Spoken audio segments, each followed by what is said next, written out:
Boom. Ladies and gentlemen, we are live. We are live. We are live on a Monday night, and we are back at it again. We are the Wrasslin for Life Network, the channel for fans by fans, the channel that just covers more live wrestling than anybody else out there.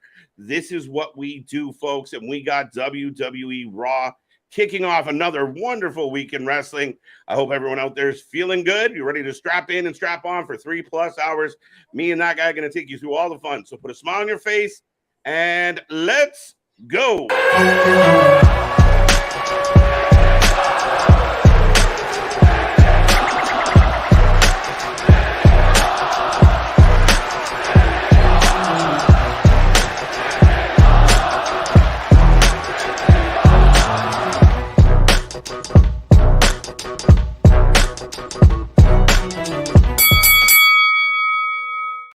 Ding, ding, ding. We are live. We are live. We are live and back at it again, folks. Like I said, we are the Wrasslin for Life Network. I hope everyone out there is having a wonderful kickoff to your week. Of course, it wouldn't be a Monday without some WWE RAW. We have all the action, your alternative commentary for all of it tonight. Myself, Mr. KJ White, Mr. Every Night, the Iron Man of YouTube, that guy, and him. Ladies and gentlemen, boys and girls, children of all ages, the Wrasslin for Life Network proudly brings to you its YouTube tag stream champions of the world, the Every Night Delight, KJ White. I am Big Nick, and since I didn't get to do it on the actual day, happy birthday to you. But yes, we got Monday Night Raw lined up tonight. We've got potentially Becky Lynch is going to have to get a giant, even worse than the Cody Rhodes tattoo, the giant chest piece of thank you, Trish. Right. That's going to be interesting. No, it's going to be an interesting night. Of course, Cody's going to answer Brock, but we all know where that's heading. Again, maybe at some point if there's a stipulation. I just want to see if Cody does this SpongeBob duck walk thing again. When that little confrontation walk that he does, everyone always lines it up perfectly to like the SpongeBob, like. Yeah, no, it's what else we got going on tonight? Yeah, the contract signing between Finn Balor and Seth Rollins. And as much as I was not looking forward to them revisiting this rivalry for a second straight pay-per-view, I'm actually intrigued with how they've built it. And I'm looking forward to see what happens tonight. Well, we've got a lot of face-to-face confrontations, like you said. We've got Cody probably coming face-to-face with Brock. We've got Ricochet going face-to-face with Logan Paul. We've got Drew McIntyre, going face-to-face with Gunther. We've got Finn and Seth going face-to-face to sign the contract because we are just 2 weeks away. 2 weeks. We got 2 Raws and 2 SmackDowns left before we get to SummerSlam, folks. This week, we also have the Great American Bash here on the channel. So that's it's going to be a busy week on the channel. We're going 7 solid.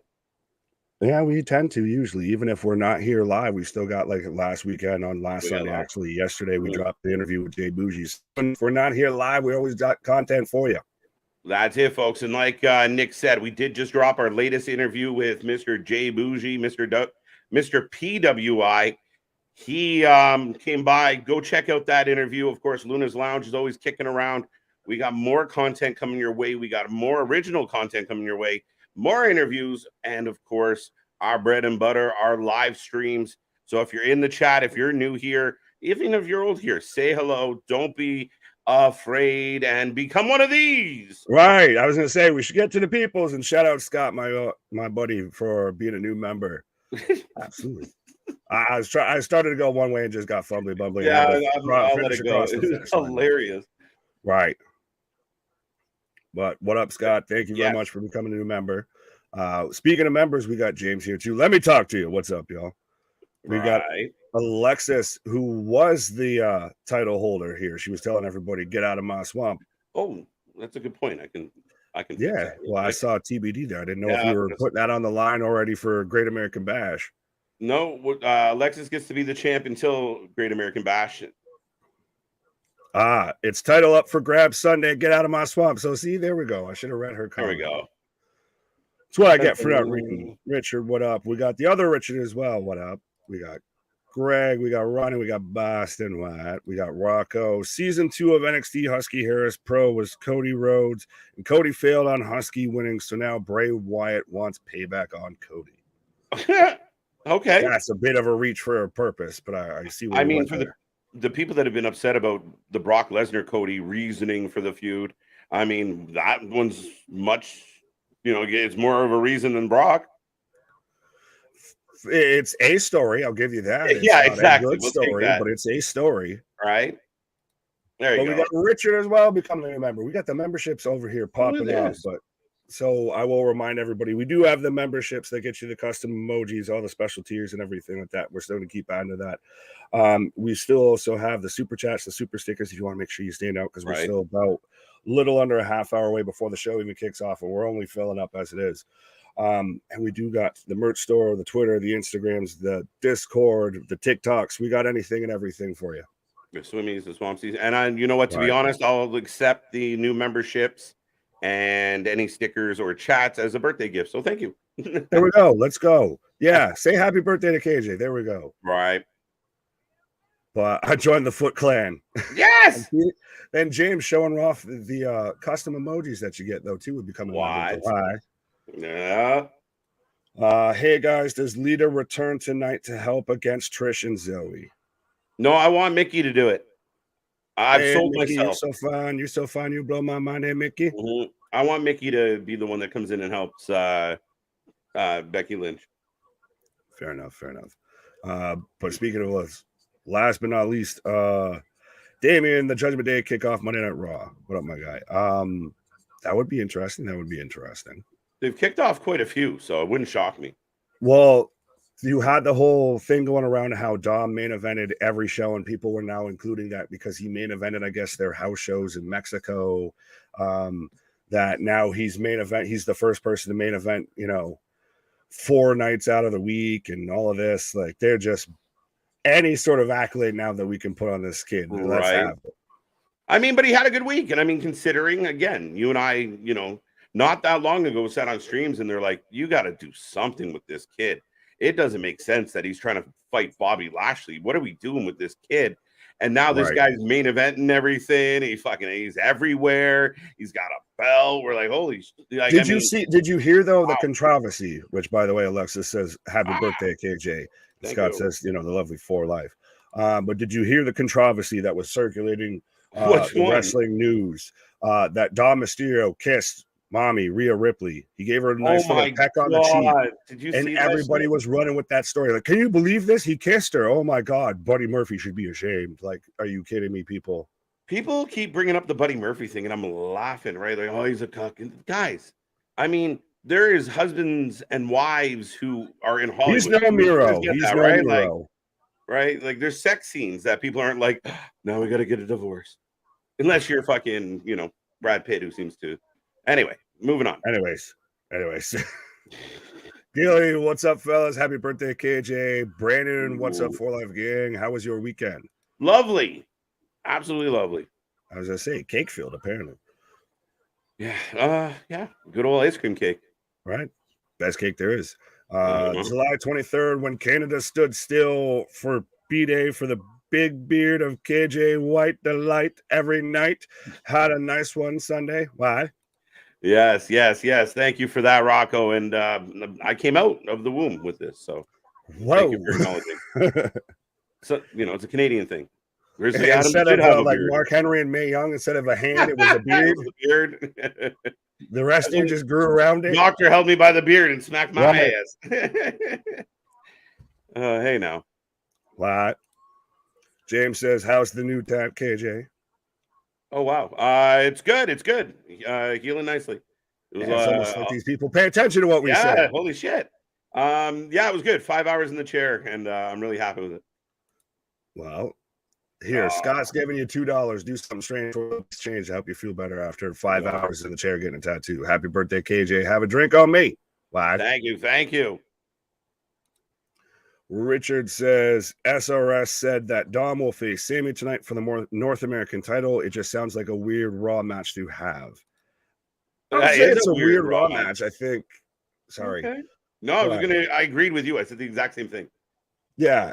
Well, we know that we're going to get at least allegedly Ali versus Dom at Great American Bash. If not, we all suspect it's going to end up being a triple threat between Wesley, Ali, and Dominic. So it's still interesting to have these Raw matches, and especially to have it still involving your tag team champs or one half of them for an NXT belt that it'd be really weird if Sami Zayn won it. Like, it's already, so the people that think that it was weird that Dom won the NXT title, could you imagine when Sami Zayn being the NXT North American champion? It would be really interesting. It would be really, I don't envision it. Like, part of me is like, what is Sami and KO doing at SummerSlam? Because I don't think they're doing much unless this is some type of way of getting them to defend their titles against Judgment Day at SummerSlam. Nah, it's just stretch. Very. Well, hopefully Brandon stretched before he's saying I competed in the Special Olympics Regional 3 bowling meet. Well, there you go, Brandon. There you go, Brandon. Hope Did you bowl a strike, my guy? Clay, we got NXT tomorrow night. What? Did you listen to the new Jason Aldean's new song? Oh, we ain't gonna talk about that. We ain't gonna talk about that. Clay, we can't talk about that. We're channel here, folks. We're gonna or issues. I think you glitched up a little bit, my guy. That's fine. That shows you how little I want to talk about that. No, we're gonna avoid the politics, but right. You know. Let me talk to you about something else. Sami and KO might miss SummerSlam. That would suck as they missed Money in the Bank as well. Yeah, that's interesting. There's no tag title match set up for SummerSlam. And we're 2 weeks away. Yeah, that's what, like, so what are they doing? They've already kind of got rid of Imperium. They've beat them several times. They've beaten some type of rendition of Judgment Day a couple times. So if there is a Sami Dom match tonight, would they be setting that up? Like, could it be Dom and Damian versus Sami and KO, which we've seen? That would be interesting. Yeah, but like you said, we've seen it before. They've ran out of tag teams somehow already. Is it because they haven't split them? Maybe. Well, I mean, you would almost feel like there'd be more challengers then, right? Like, if we're 2 weeks out, what do we do? Do we have a quick pivot tonight? Like, they bump into the Viking Raiders in the back of the, in the hallway tonight. I don't know. Does that really show that they have a weak tag division? Like we've said that with AEW. Does it show that WWE has a weak tag division outside of maybe the top 3 teams? Yeah, I think so. And you figure one of your best tag teams ever is tied up with Roman. Another one of your best tag teams ever are sitting kind of on the shelf because Big E's out, Kofi's MIA. Big E's, Xavier's always all over the place. And then you have a kind of a hodgepodge smattering of a bunch of teams. Yeah, I mean, I'd like to see something happen. I'd like to see the division solidify and have more competition. Well, absolutely. Yeah, does it need to do like we've talked about and we've praised, or at least I have, of wanted them to split the tag titles for the longest time? Do we need to really solidify just tag teams in general before we go back to splitting the belts? Has this really showed that maybe the tag titles do need to go across both brands? Yeah, I think that's the position they're in right now. Is if you split it and you have tag team divisions on both shows, it would be like remember they did it before and there's like 4 teams on each show and you're like, well, this sucks.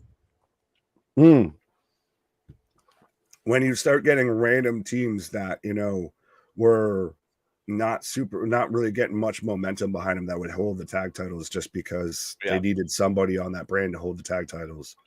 Absolutely. Alexis letting us know tonight's Raw is in Tampa. Brandon, sorry. No, that's it. I just repeated Tampa. Oh, Brandon was just letting us know that it wasn't 3, it was Illinois. Yes, that's what happens on this end because it just looks like 3 lines together. Right. I say hold titles on Sami and KO till WrestleMania 40 and they lose to DIY. That's a story we thought I think would have happened by now if we would have had DIY and Sami and KO. That's something I would have wanted at SummerSlam and I feel could have fit. Yeah. And I mean, I was always looking forward to the eventual breakup of KO and Sami, and I believe it was you that pitched the idea of by the time we get to WrestleMania 40, KO and Sami are feuding. And yes. Yeah. That would be certainly, you could have that. Well, now if you've got the World Heavyweight title, does that main event night 1? Because we've heard that talked about with the Rumble winner. But that certainly would be a huge match to have on a WrestleMania card, especially in Philadelphia, is Sami and KO going at it after they've had such a big, beautiful babyface build up together.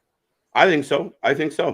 And again, you know what they do in that ring. They've had multiple great matches, no matter what Meltzer says. They've been amazing. So I'm looking forward to it. By 40, I mean, do I think they're still going to be on a tag team championship run with both these belts at WrestleMania 40? It's a long ways away, so I'm thinking no. Fair enough. Fair enough. Who? Well, now that begs the whole question of who they'd lose it to. But let's roll through some of this chat more. Chris, what up, my guy? What up, Sammy and Kevin are both waste of time from day one. I think they're led to WWE whole. All right, Chris. Anger from House Left. Yeah. Okay. So my question becomes to Christopher: in which way are they a liability as far as big pops, big cheers, great matches, versatile, can kind of go in any situation, are stalwarts, rarely injured? I don't know. What more would you like from Sammy and KO? Did we not like the whole build with the bloodline, that whole feud, that whole angle? Mm-hmm.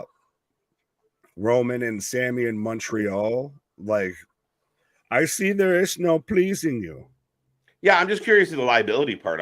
What way is anybody really a liability in that company? That's a weird way to put that. But it says, I want to see DIY versus Sammy and KO. We all do. We all do. Chris, what up? Bailey versus Shotzi sometime.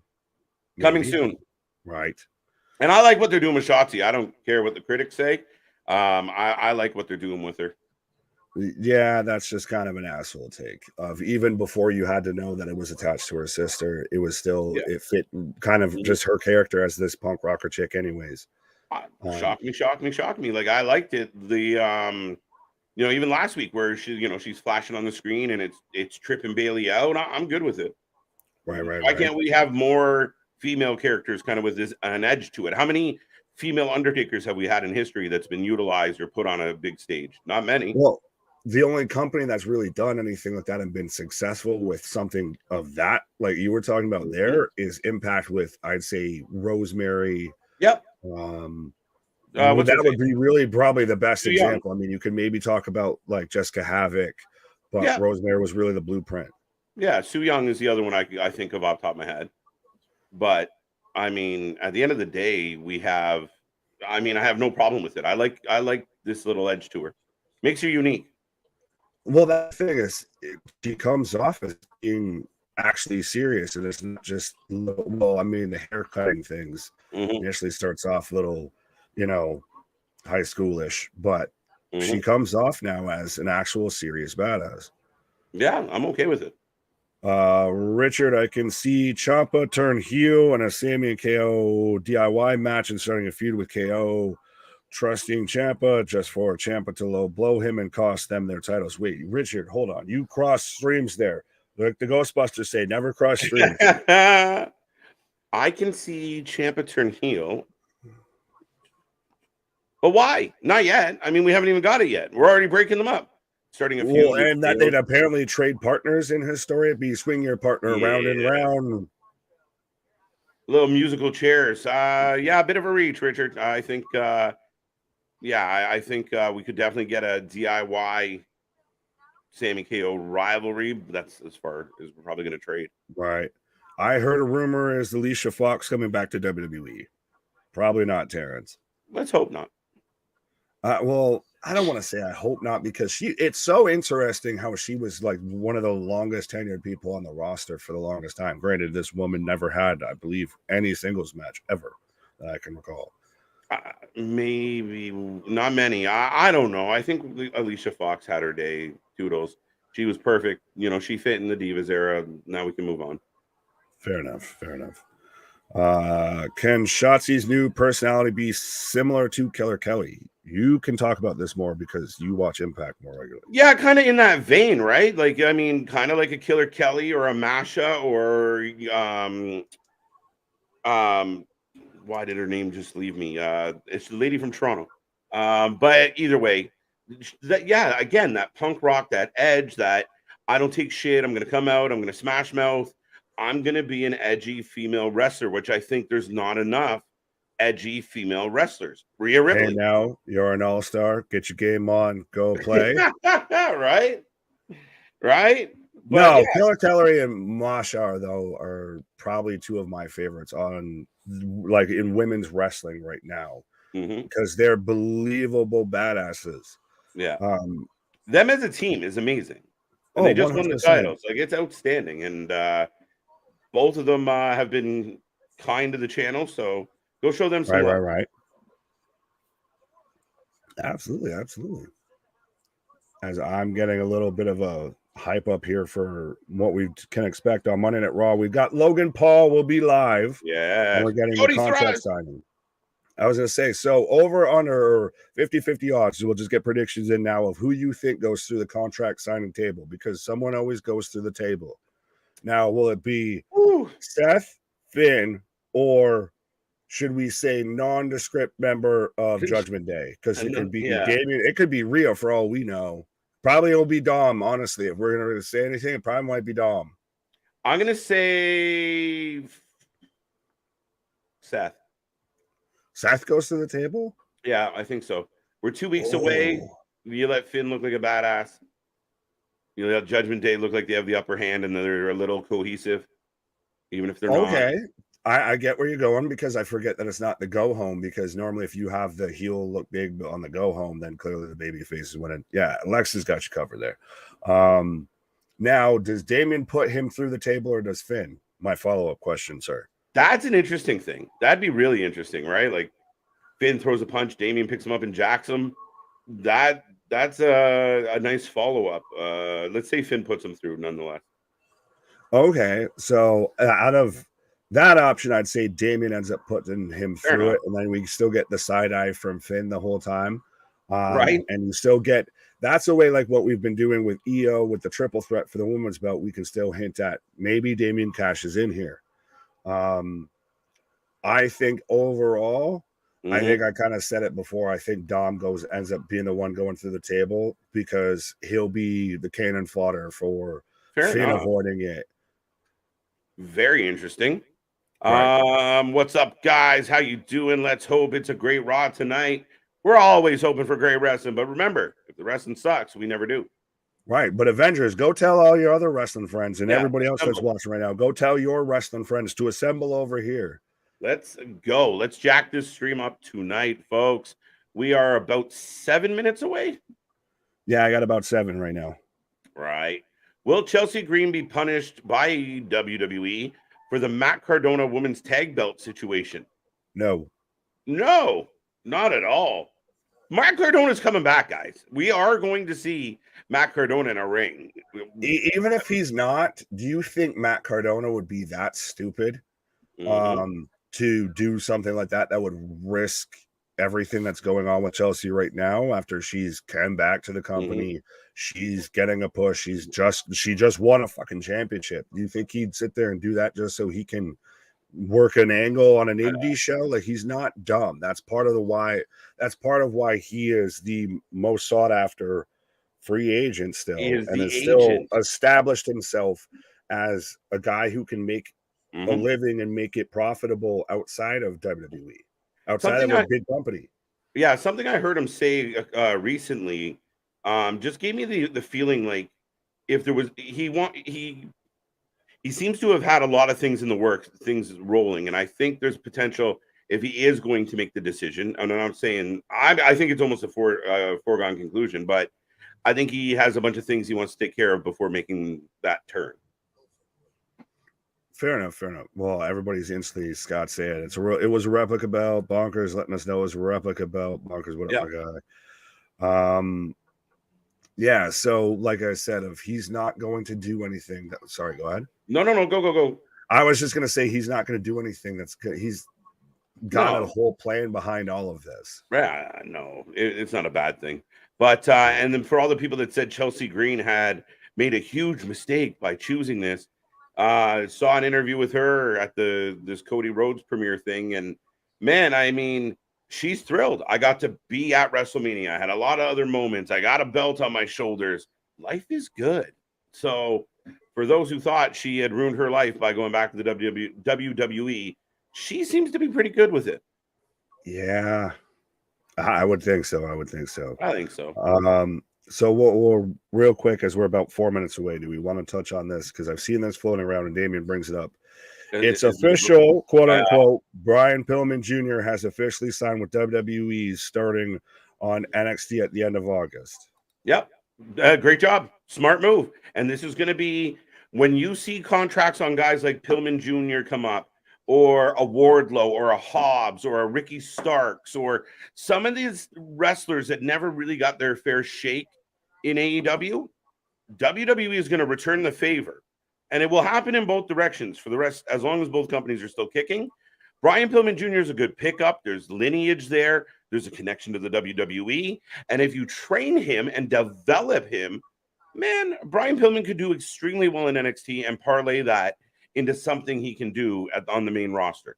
It's not far, it's not a reach. Well, I was just going to say it is, as far as I know right now, is still quote unquote allegedly that he has signed until I see him walk out. I haven't said that it's not official that he's signed. Do I think it's a good signing for WWE? Yes, 100%. Do I think, like you were saying there, that every kind of underused, misused, quote unquote, talent from AEW is going to just instantly or be willing to be courted by WWE? Well, we just saw Roosh sign back with AEW. Yes. Which to me is very interesting because I would have thought he might have been on WWE's radar. Which, granted, I mean, AEW is going to probably use him the best. Nick Aldis is still out there, but they're talking about bringing him in as an agent, supposedly. So it's still interesting to see where WWE is at, kind of, I guess, signing new talent. Well, who's winning here is the wrestlers. I mean, if you're Roosh and you got 1 foot out the door, you're FTR and you got 1 foot out the door. Hey, Tony, what do you want to do? What can we do to help me want to stay here? Well, I can pay you this, I can give you that, and it goes in both directions, right? And again, I mean, a lot of guys got more money than they ever imagined working for Tony. So yeah, that's what I like about this. I like the game of chess, right? Who's Roosh gonna leave? No, where's Aldis gonna go? Oh shit, Pillman went here. What happens when some WWE contracts expire? How much more are we gonna hear about your buddy MJF going into 2024? Like, right. I like it. It's good. It's good for business. Well, that's the thing, is like you were saying right there, is you very much a Triple H line there, good for business. But we are admittedly in a wrestling boom, whether you really want to poo-poo you're super into tribalism on one way or the other. We're in a pro wrestling boom, and I guess KJ went boom there for a second. I'm still here. But yeah, 100%. This is doing nothing but creating a good environment, I would say, for pro wrestling and just happens to coincide with the Screen Actors Guild on strike, the writer's strike, everything else like that. So live storytelling content is going to be in high demand. I feel like we might start to see more of those lapsed fans start to creep back in. And when they do, you have to offer them something of value. You got to make sure that when people are tuning in, that you're capitalizing and you're making sure whatever product you're putting out there is half decent. But and has it now become an arms race, though? A little bit, and that's the good part of it, right? You want that arms race, and you want the, you want to see the athletes working their ass off. And listen, we talked about the interview that dropped on the channel on Sunday with Jay Bougie. The guy's a few years into his career, and he's watching, right? You look at the WWE, most of their top guys are a little older in age, late 30s, 40. AEW's got a young upstart. So people are also looking at bigger picture. All right, if I am good enough or lucky enough to get into AEW, I can go there for a few years. Then maybe I transition to the other one, or vice versa. Like, it's all about creating more opportunity for the athletes, which gives them more leverage, more equity. I think it's great, and I hope it continues. Well, absolutely. And it's very much like we've talked about. It's become competitive to an extent of outside of just the fan base of, oh, you're doing a show in Wembley. Oh, well, it just so happens. Hey, guess who's starting to mention, doing a lot more shows internationally and everything. You're starting to just see them kind of really push each other. I got the Judgment Day in the ring, sir. I just got that pulled up right now. So, ladies and gentlemen, WWE is Raw. WWE is Raw. Raw is kicking off right now. Apparently, it's season 31, episode 30. If anyone was curious. But as always, I'm KJ. That's Big Nick. We're going to be here for the next 3 hours, giving you the alternative commentary to all the wrestling. So just mute Kevin Patrick and listen to what we got to say. I was going to say, it shouldn't be hard to do that with Kevin Patrick. But yeah, I've got Damian, Rhea, and Finn right now in the ring. And have you heard the story, by the way, or the theory thrown out there that their WWE views the Judgment Day as being the quote-unquote replacement for the Bloodline? Like once that story the Bloodline story kind of runs its course, the Judgment Day just kind of becomes the next big faction. That's one of those stories of like, who made that shit up? Like sometimes it's where people look at the current scenario and they're like, well, there's only really one other big faction. Like what? Finn Balor's going to go on a 2,000-day title run? Probably not. Let's be honest. Well, I was going to say, if we're going to really break this down right now here, if we're going to get splitting hairs, Damian looks like a fucking star. Rhea looks like a goddamn mega star. Finn looks like the guy they invited along because he's got the car. But the sad thing about that is I love Finn. I feel like just Finn, and some of it wasn't his fault in the sense of, oh, we're getting a replay of, dude, they're making a big deal of Dom Dom. Of course. This is adorable. They're going to bring him out in his own entrance. Okay. TJ, what up? Well, I guess speaking of own entrances, TJ gets his own entrance. We got A-Town. Evening, folks. Let me talk to you. Well, A-Town, you still need to let me know the cost there for a parade in New Orleans. Yo, man, listen, this LA Knight thing, and we'll talk about it more in a commercial, Nick. Yeah. But this LA Knight thing is taking a life unto itself. Like, it's starting to get Yes Movement vibes. Like, if you look online and if you like listen, and if you're ever anywhere and wrestling's being talked about, LA Knight is everywhere. Let me talk to you. Yeah. Fucking like it's nonstop. It's crazy.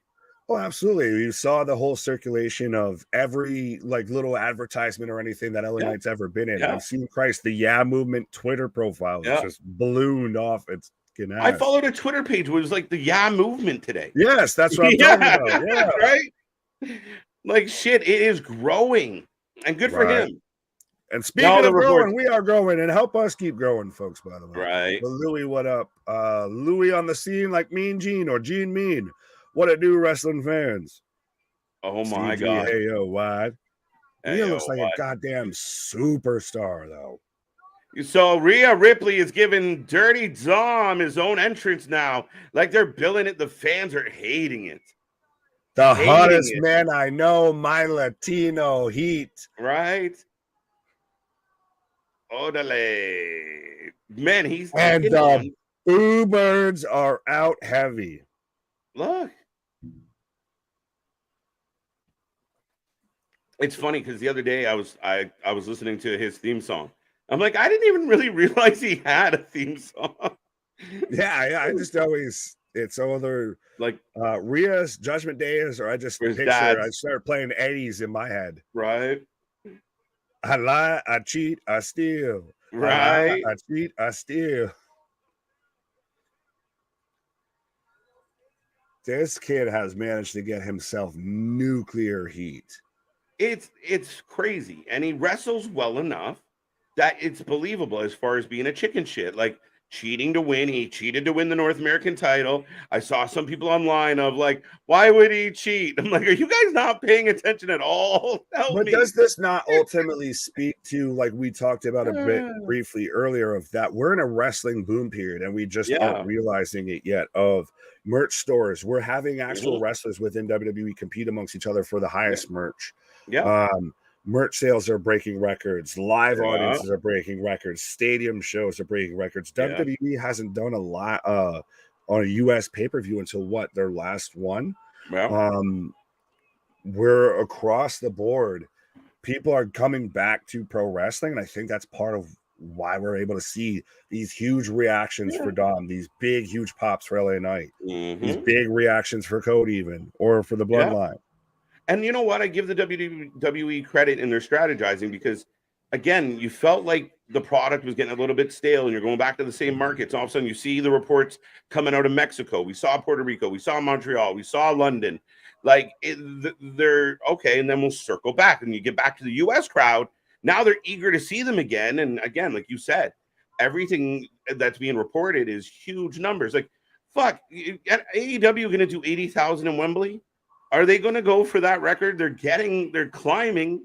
Inching. And if they do that, though, that's the perfect counterpoint there. If they manage to do that, and it just becomes such a groundswell, it's almost a literal FU WWE move. It shows that we are in an arms race of pro wrestling again, and that's oddly enough the best business. I hate to keep using the WWE slogan there, but oh my God, listen to this. This kid can't even get 2 words out of his promo. Ryan, what up? Terrence, today I let my nieces and nephews watch wrestling from 80s and 90s. That's when wrestling was good. Still good today. As we just see a bunch of kids in the crowd popping and cheering for Kevin Owens and Sami Zayn coming out. Right. I like this segment so far. So do I. So maybe we are getting Sami and Tom tonight. Oh my God. Ronan, what up? Gilly, what up? I was going to say, can of Coke or who won the pony there? It's whoever called that before. I think it probably might have been Naaman, knowing him, but box out here. Hey, you leave it alone. Don't worry. I think WWE has to. It's a tough one because I love Finn. I almost like, man, if Tony could get his hand on Finn and put him in the mix with Cole and all that bunch, it almost seemed better for me. I want Finn Balor versus Kenny Omega in New Japan. Woo! All right. That's what I want. I'm a fan of Prince Devitt, not Finn Balor. Fair enough. Who's in the ring right now? We've got the Judgment Day in the ring, and we've got Sami and KO on the entranceway cutting a promo here. Kevin says we did this last week. Did we do this last week? That's what we've been saying, bro. Come on now. Well, I mean, we've been over this before. They pretty much, I mean, you're KO's stunt double, and I guess I'm the North American Sami. So he tries to talk, and nobody wanted to hear him. Right. I like the way Sami wears the double stacked belts. Right. It's a long torso, bro. That's a long torso. I just like that we now get the KO that just he tries to stay calm and then just starts having a fucking breakdown. I like that Sami gives him permission. Yeah, go ahead. Feels a little bit like we've been there before. Right? You're so passionate. Are we going to get KO versus Dom? You want to help this business? The best you can do is shut your mouth forever. Forever. Man, you know what's great about this segment is literally the minute he speaks, they go nuts with the boos. And then when the other one speaks, they go nuts with the cheers. Yeah. Right? It's like you hear the weight, like the swing of the crowd. For people who are like piped in, well, the piper better have a good fucking button. But again, I think it just comes down to us wrestling fans can't admit that shit's good right now across the board. There's obviously flaws. Not perfect. Others, right. It's hard to be perfect. We've got this is the best time we've had in wrestling in quite a while. Yeah. No, it's getting better by the minute. So, and we're heading into, like you said, SummerSlam and then fucking All In, All Out, Survivor Series. We ain't even before we blink, we'll be back in WrestleMania season. Shit. I'm seriously, it's staring down the pike. Victor, what up, my guy? Reach for the sky. There's a Kayla in my boots. What? There you go. That's how you tie 2 comments together. Yeah, so it looks like we're setting up for Sami Dom. It is going to be Sami versus Dom for his title. You made a whole stink about how our titles weren't on the line. But you are a fighting champion, so it looks like we're getting Sami versus Dom. Dom is winning tonight, folks. But But again, how? you are showing off a Tuesday title And tonight. Rhea accepts for Dom. Interesting. Okay. So, folks, it's official. Dirty Dum Dum Mysterio. Yes. Yeah. Sami Zayn versus Dum Dum. For the NA title. Fair enough. And I like this comment now. Nick, a parade permit starts at 200, but God. can go higher depending on the length of the route. Also, the police escort starts around $600. You'll do better getting a room on Bourbon Street. Also, police escort for round 6. That's it. I'm in. Right. Well, that's the thing is, so for like $1,000, you can throw yourself a parade in New Orleans. All right. Fun fact. Thank you. Good to know. Well, I kind of was like halfway. I was like, how much would it cost if that was our first like live meet and greet? Right. We might have to do it for a milestone. Right. A milestone celebration. Right. Bro, from being this to Sammy is calling why? I don't. JV, just to rewind that. I guess. Does Sammy take a loss? Ooh, could it be DQ? Well, we've got Rhea versus Liv tonight as well. Sammy's going to lose either by cheating, or it will be a DQ, or it'll just turn into a melee. But Dom is not losing the North American title to Sammy. But maybe that's what happens. It leads to a tag match between him and Dom against Sammy KO. Maybe that's still maybe interesting. Is Dom going to main event 4 TV shows in a row? I don't think so. Would he be the main event tonight? What else? Oh, contract signs. Shit. But could main event match all kinds of records. Oh God. But I've got Becky coming out right now. Here comes Becky. In one full week, Dom will possibly main event 4 shows in a row, all title matches too. Touché. Becky could add into DQ. For sure. That's good.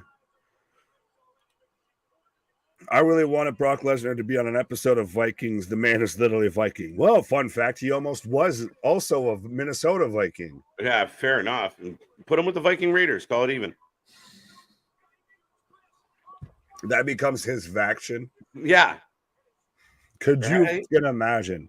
But up next, we're getting Becky versus Zoe Starks. And if Becky loses in kayfabe, she has to get "Thank you, Trish" tattooed across her chest. Right. But if she wins, she gets a shot at Trish at SummerSlam. So we can all figure out what's going to happen here. Right. Becky for the win. Dominic Mysterio is a young Eddie Guerrero. Absolutely. That's kind of been the fun part. He might be literally and figuratively. No, I think there was proof otherwise, but nonetheless. Allegedly. What other parental ship do you see decided over a ladder match? Not many. Exactly. So it's still debatable. In the world of kayfabe, it's still debatable.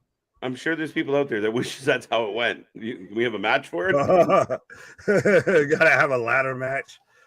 Too many Jeff out there. I bet Lita returns tonight, says Brandon. Fair enough. A lot of rumors about Lita. We'll see. Becky for the win.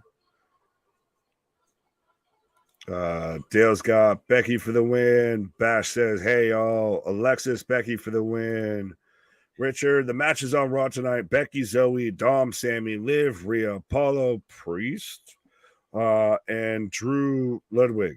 I didn't know that they were having a match. I saw that we were getting Gunther and Drew face to face. Is he already spoiling that where it's going to break down into that being a match? I have no idea, actually. Fair enough. All right. Curtis says Becky for the win. What if Lita and Mickey return tonight? So Rich is now just playing to your ego. He's like, well, I'll meet you halfway. We got both of them. I'll see your return and I'll double it.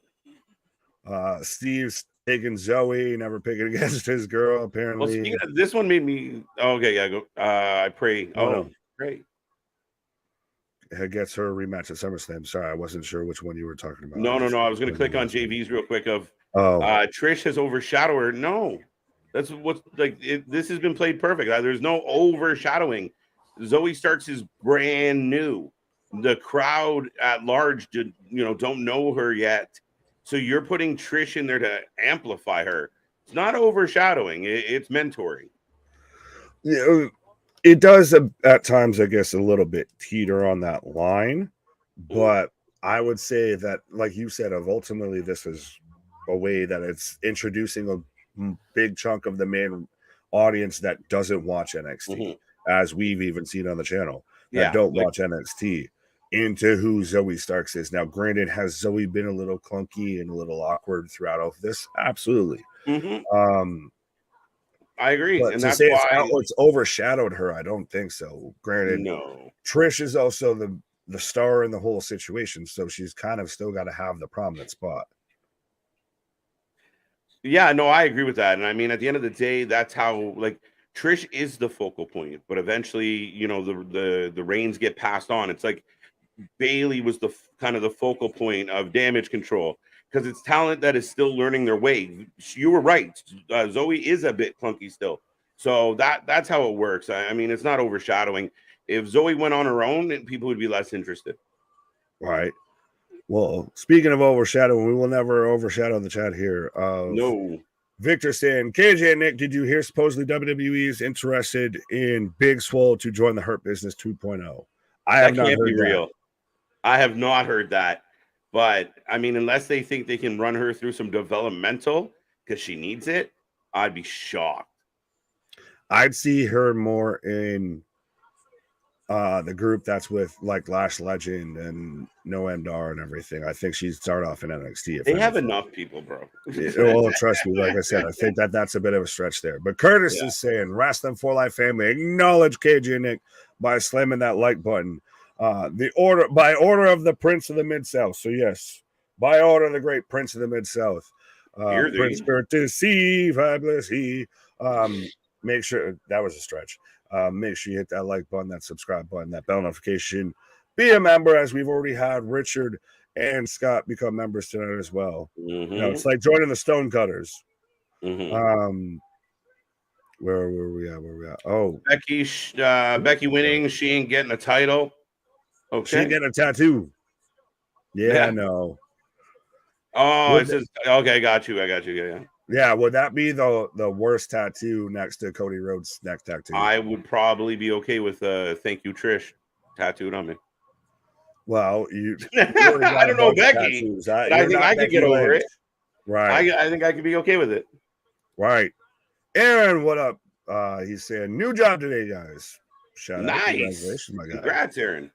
All right.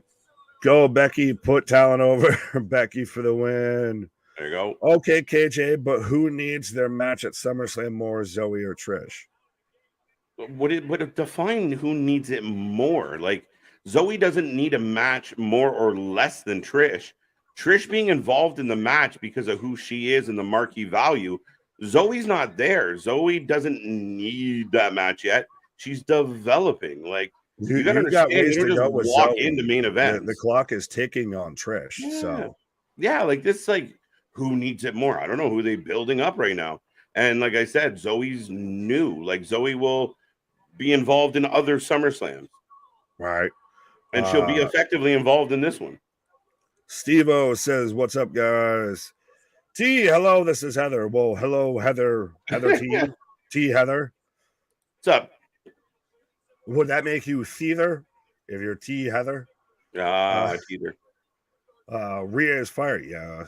True story. Pray that Becky wins. Becky for the win. I'm bad at this. Yeah.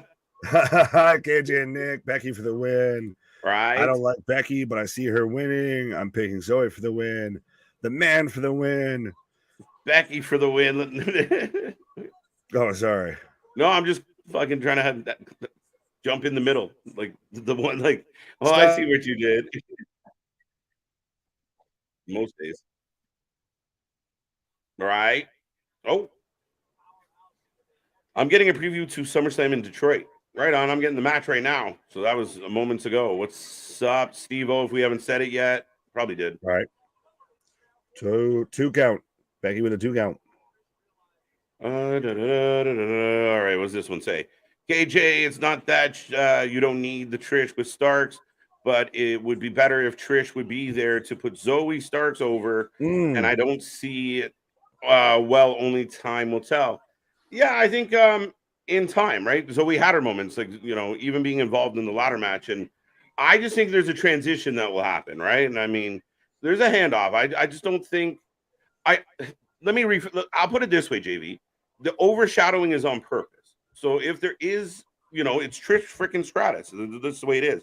She's going to overshadow a lot of people, but it's mentoring, and we'll see it hopefully develop well for Zoe. Right. Mea culpa.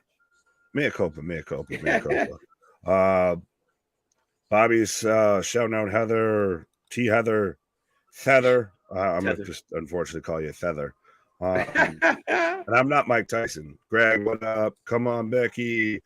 Steve G, shouting out Larry. Boston saying, I would have joined the membership at YouTube, would figure out why they won't allow me to put my card on YouTube as hell. I don't know if I can fully speak to. Listen, I wish I was tech support on this one, but it should take most cards. Well, I was gonna say, the most I've had to play tech support, I feel like, with one or two of our buddies in that'll reach out to me in the chat and everything. Right. The easiest way to do it, I would say, and I guess learn a course here, I didn't want to, is if you're on the mobile app and everything, and then you can easily click that subscribe. You can check out the merch store, and right beside that should be join, and I'll get the words out. And I don't know why it's not allowing you to use your card, but contact your local banking services. Right. Can you believe LA Knight still isn't on the SummerSlam card? Listen, a lot of people are struggling with what's happening. I know they're saying patience, and some people are upset, and some people aren't. I'm kind of in between of like, okay, I'm getting a little impatient because, again, it's like watching your favorite team just like lose by 1 point for like 8-9 months. You're like, Jesus, can we get a W? It's like being a Buffalo Bills fan in the playoffs. Valid. Right? Or I could turn around and say of being a Toronto Maple Leafs fan. It's exactly that. Every year, it's like, we got this, right? 100%. Of literally, it's one of those of you just keep thinking, this is going to be the fucking year. This is going to be the match that they push him now finally. And then they don't. And you're like, son of a bitch. Yeah, and that's what LA Knight fans are going through. And again, you said it. Are they trying to bring everyone to a fever pitch? You're like, probably. But again, that fever is going to break. You're either going to ride it out or you're going to miss it. Yeah, well, that's the thing is it's that fine line. If you try and get it to an absolute fever pitch, because I feel like we're almost just about there, you run the risk of, do you go too far the other way with it? Which, by the way, thank you very much, Victor, for the super chat. And I see everybody trying to help out Boston, giving him, advice of like, well, I did it this way and it worked this way. Well, I did it that way. I don't want to pull them all up, but appreciate it. That's why we're a community, folks. Yeah, no, we've really, really loved seeing how far the community has come. And some of the folks have been around here for ages, and the new folks we picked up along the way. Nick, we're like the circus of YouTube. Wait,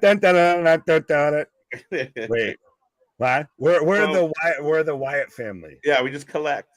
Come on now. We're the Wrasslin family. All right. You guys are my favorite live streamers. Well, thank you, complicated one. We try to keep it simple. Ooh, glad you're here. Right. Kick out for Zoe. Yeah, you know what? Remind us to talk about LA Knight after, because we kind of touched on it earlier. It's a really unique story. But once again, thank you, Victor. Right. And it still might be something we might need to take to court. Spoiler alert. Dun, dun, dun, dun, dun, dun. Let's all go to court now. Becky got into the ropes now. Big boot. She just dumped out Zoe. Yeah. So Zoe. So this is our first match of the night. The crowd is a little bit quiet in the moment. I'll be honest. Well, we're almost a half hour into Mhm. the show, and this is now about when we're getting our first match. That's Uh-huh. interesting.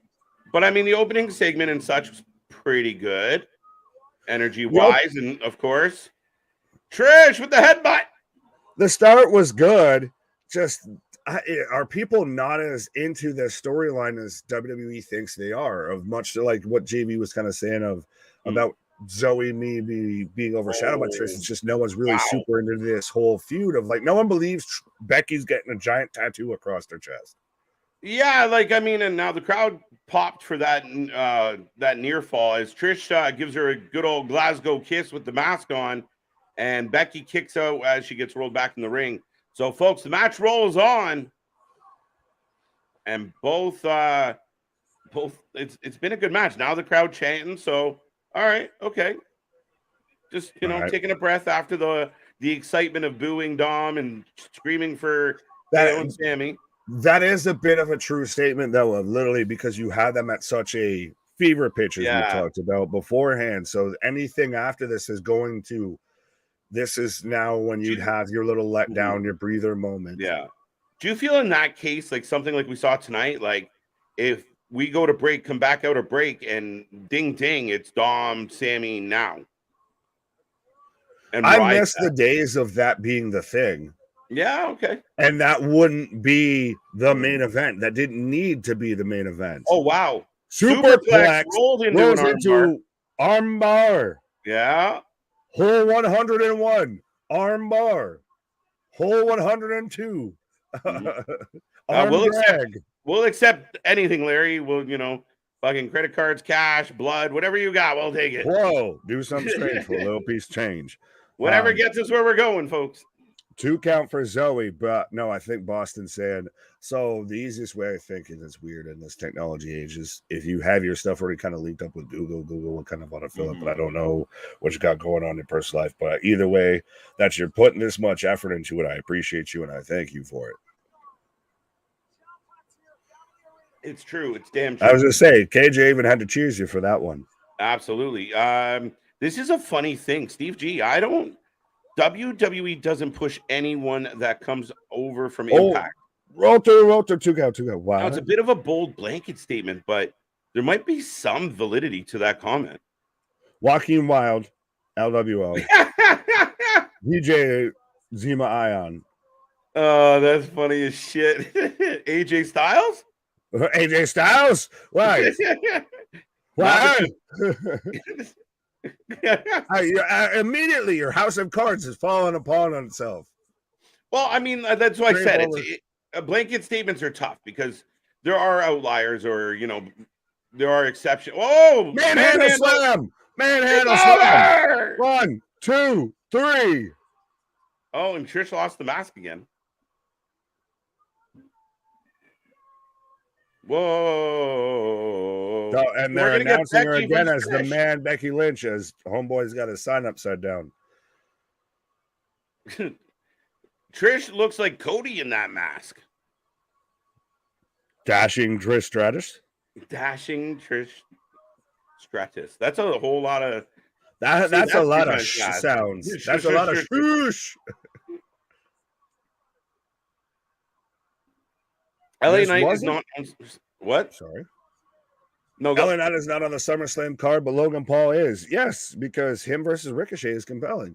And I'm not saying LA Knight isn't, but listen, I'd love for LA Knight to be there. Now, I found it very funny that like I said, on Saturday, the reports coming out of like, well, we got plans for LA after SummerSlam. Like, okay, are we gonna get a report like in a few weeks, like after Payback? Like, you got to pull the fucking trigger. Like, this is growing, and we're watching it, and they're all about their clicks and their fan base and interactions. And LA Knight is getting a shit ton of them. I think that you're getting very close to like pull the trigger. Just pull the. well, yeah, to where you've reached the tipping point, and yeah, no, I said that of even after SummerSlam, after he's won the U.S. title, that's a good way to launch him after SummerSlam, to go into where do we go from here with this? Right. Does he win the Royal Rumble? Or do we hold off till then? will the groundswell beneath him retain till then? You'd have to give him something. And even if it's not well, put it this way, he's got to go on a fucking winning streak of some kind, right? Like, even if he's not involved in a title picture, he's got to at least at minimum be winning shit if you have any hopes of getting to January. But I think he's got to have one or two substantial rivalries to get us that far. Yeah, but what rivalries could he per se have? That's the thing. I think we're burning through those quicker than a matchbook. He's on SmackDown. Yeah. Right now we're getting the replay of Cody and Brock from last week, by the way, guys. What? Yeah, does this warrant, on another tangent, does this warrant again another, like, Cody calls out Brock and everything? This at this point should just be a challenge to a stipulation. Yeah. You know what? Like, for me, I think this is where some people get very agitated with the usage of Cody, because it is a lot of the, like, Brock was here, and then Brock beat you up, and then you come out and do a promo because Brock's not there. So I think there's certain weeks where it could just be a pre-tape, like, him on screen. You know what? Brock kicked the shit out of me last week. I want to fight him. I want it to be a Texas. I know they want the mystique of the entrance and shit, but at the end of the day, you can't overuse him. But that's the tricky part of a Brock storyline. Well, I think this whole build's just been a little odd. Like, this has been almost become the worst built match out of the three that they've had. Like, at this point, I feel like I'm starting to halfway want to cheer for Brock,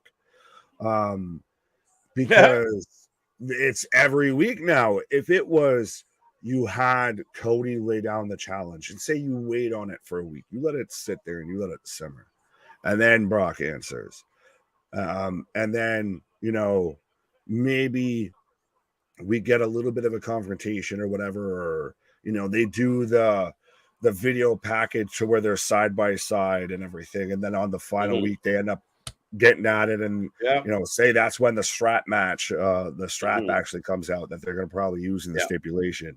That comes out and you build to that. That it's, like you said, it's a lot every week. Yeah, and then it's like this, like what we just got here now, where okay, we had a good opening segment by my standard. The ladies' match was decent. It was what it was. Didn't blow socks off. Wasn't terrible. We're good. But then you're kind of itching for a little more action. You go into a long replay, a long recap, a commercial for SummerSlam, back into commercial. You got to get the obligatory Cody walking down the hallway clip. And you're like, fuck, you're taking up a lot of the show with not a whole lot of emotion behind it for, and I mean, I get it, 3-hour show and whatnot, but that's where people are like, oh, fuck, Cody Rhodes again. Yeah. When you drag out along the Cody segment is when it emphasizes this is what every week now we get Cody. Yeah, and I mean, again, if you get Cody and he's involved in something, but it's when you continually do those monologues. I mean, it's happened with other guys. I mean, it kind of started grinding my gears with Edge, right? Edge comes back and keeps doing 10-minute monologues. What they could Edge, really do with this, killing me. Right. Sorry, I didn't mean to talk over there. No, what they could really do with this is if Cody's going to still come out there and cut a whole promo towards Brock or whatever, and he does it a couple times. If he's challenging Brock and Brock won't answer or whatever, they could use this as an opportunity to where Cody has a couple matches with some guys who don't normally get a ton of time or whatever. Yeah. Mid-level heel or whatever that comes out. Yeah, they maybe have a semi-credible match with Cody, but at least gets them on the show and everything. Rather than, and when it gets repetitive is when he just comes out and does nothing but cut promos. Yeah, I mean that's the thing, and I get it. So on the weeks where Brock isn't scheduled to be there, that's where you kind of get that yank, right? Like all right, send Cody out and talk it through, and that's where people start feeling like this. But if you do it right, and they've done it right at times, like I felt like going into WrestleMania, they did it very well, so that he didn't get trampled by Sammy, right? But that's the concern: is you can't keep sending Cody out to talk, because he's too politician polished. Yeah, well, now he doesn't have other baby faces to help prop him up. Now he has to rely on his solo, baby face street cred.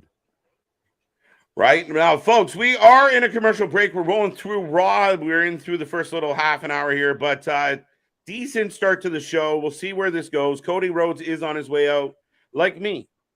Right. As KJ's taking a pause for the cause. So you're stuck with me, folks, as we're in right now in the middle of a commercial break, like KJ said here. Vance, I get what you're saying, but AJ Styles did become WWE champion the long-term booking way. Fair enough, but still, he got pushed out of the gate. The only thing that they fucked up initially when he debuted at the Royal Rumble was they just kept cutting to Roman's face instead of his entrance. Vance, were you specifically talking to Steve G or were you talking to me? Time for break, Cody on. So much like AJ was saying. So I guess thumbs up or thumbs down right now in the chat of how you guys feel on Cody Rhodes. Has the Brock storyline extended its stay a little too much?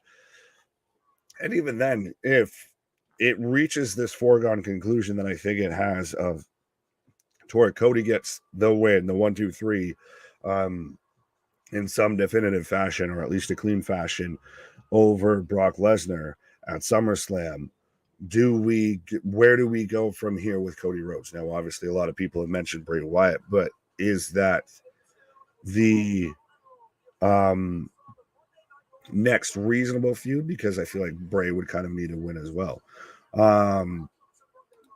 Vance, a last man standing match, possibly Cody versus Brock, possibly. I don't think so. I think it's going to be a Texas bull rope match or a strap match or however they want to phrase it here. But I've got Cody coming out right now. If they were just hyping up Vaughn Williams, I believe his name is, the one that does the theme song for Monday Night Raw. But Damien's 2 thumbs up, Curtis with a thumbs up or a thumbs down, Larry with a thumbs up. And just throwing it out there, the reason I'm invested in the Zoe Starks character is because Rhea got no one to play with other over there on Raw. They got to build up challengers fast. Fair enough. I will grant you that. But does that then lead to a call-ups like we could even still see with Roxanne Perez? As we had the whoa for Cody Rhodes coming out right now. It is interesting to see where they go with Rhea as far as the champion on Raw, but maybe she just kind of just mows through some people for a while. It's not always a bad thing. Yeah, I agree with that. It's BS Steve G. Thumbs up, Cody versus Brock. Joe Black, let me know about the whoa. Nick, you are the GOAT. Hope you're feeling better. Wrestling for Life, Everett Pete. Yeah, I actually am. I hope I feel like I sound better, but I am, a May 19th survivor. If you can figure it out, you get the code. But yeah, no, I'm feeling a bit better now, my guy. I appreciate that. I still feel like I got the Jake the Snake Roberts and the Macho Man voice going on. Yeah, brother. But Piff Ranger, whoa, what up, my guy? Shout out. I know you from Instagram, but okay, we haven't had one of those Texas Bowl matches in ages. Yeah, that's where I think we're going, especially like I said, if Brock's sitting there throwing Cody from goddamn pillar to post and he's got him fucking tethered to him so we can just reel him in like a goddamn fish. I think that's visually, just alone on that, visually is fantastic. I still think, granted, Cody ends up winning because he has to win this feud, I feel, because I still think we're setting up for Roman versus Cody at WrestleMania 40. But big pop again for Cody, as he's got a microphone. Something, Cody Rhodes. Yes, as KJ's moving it from something great beyond. Cody versus Brock bull rope match. Whoa, yeah, it's gonna be something like that. Now, which is more over? Let me talk to you, or what do you want to talk about?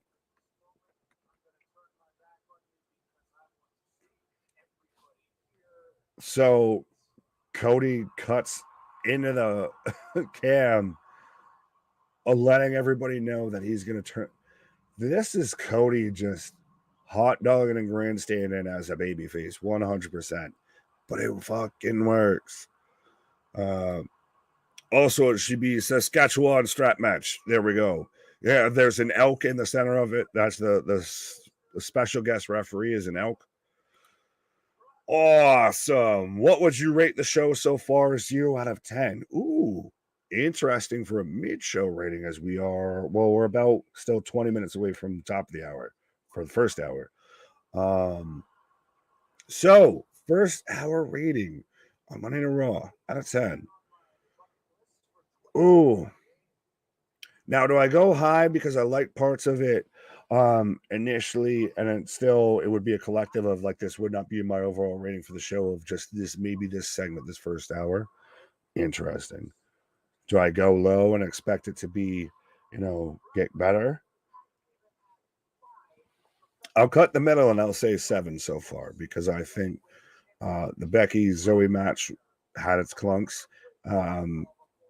I feel like Cody, as much as he gets a huge reaction, and this might be a bit redundant.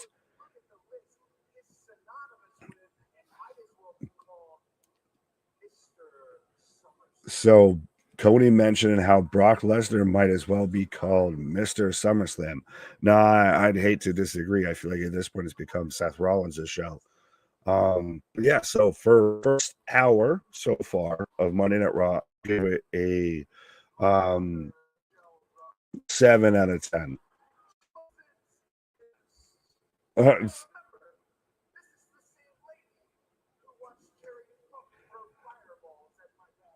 So we have Cody mentioning that his mom wasn't impressed with Brock Lesnar as she was sitting there crying in fear and terrifying horror as he's shouting on how she sat there, while Terry Funk threw fireballs in my dad's face. Like, so Cody's telling Brock he made a mistake. I hearken to disagree, sir. I understand your mother may have, Oh, so Cody's saying your biggest mistake was you left me breathing. Oh boy.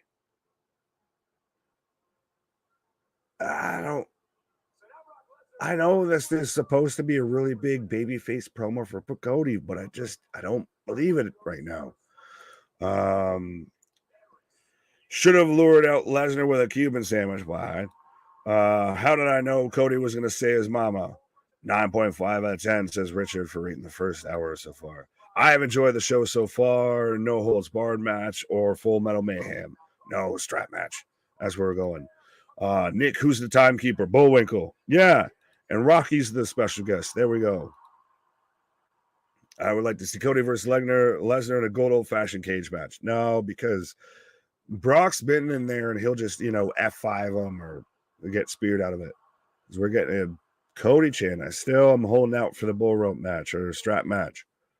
But what do you guys think of this Cody promo right now? Is this too babyface? Is this too over the top? Or is this believable right now? Because I think this is... He's trying to hearken to his daddy. His daddy, Dusty Rhodes. But I don't know if with this being, an every week thing, if I really get behind this at this point. I quit match now. Cody needs to stop trying to be his dad, in my opinion. Yeah, Steve. So Cody's saying he writes the final chapter to the paragraph, or the final paragraph to the chapter on Brock Lesnar. What was his last line? Sorry, I was talking.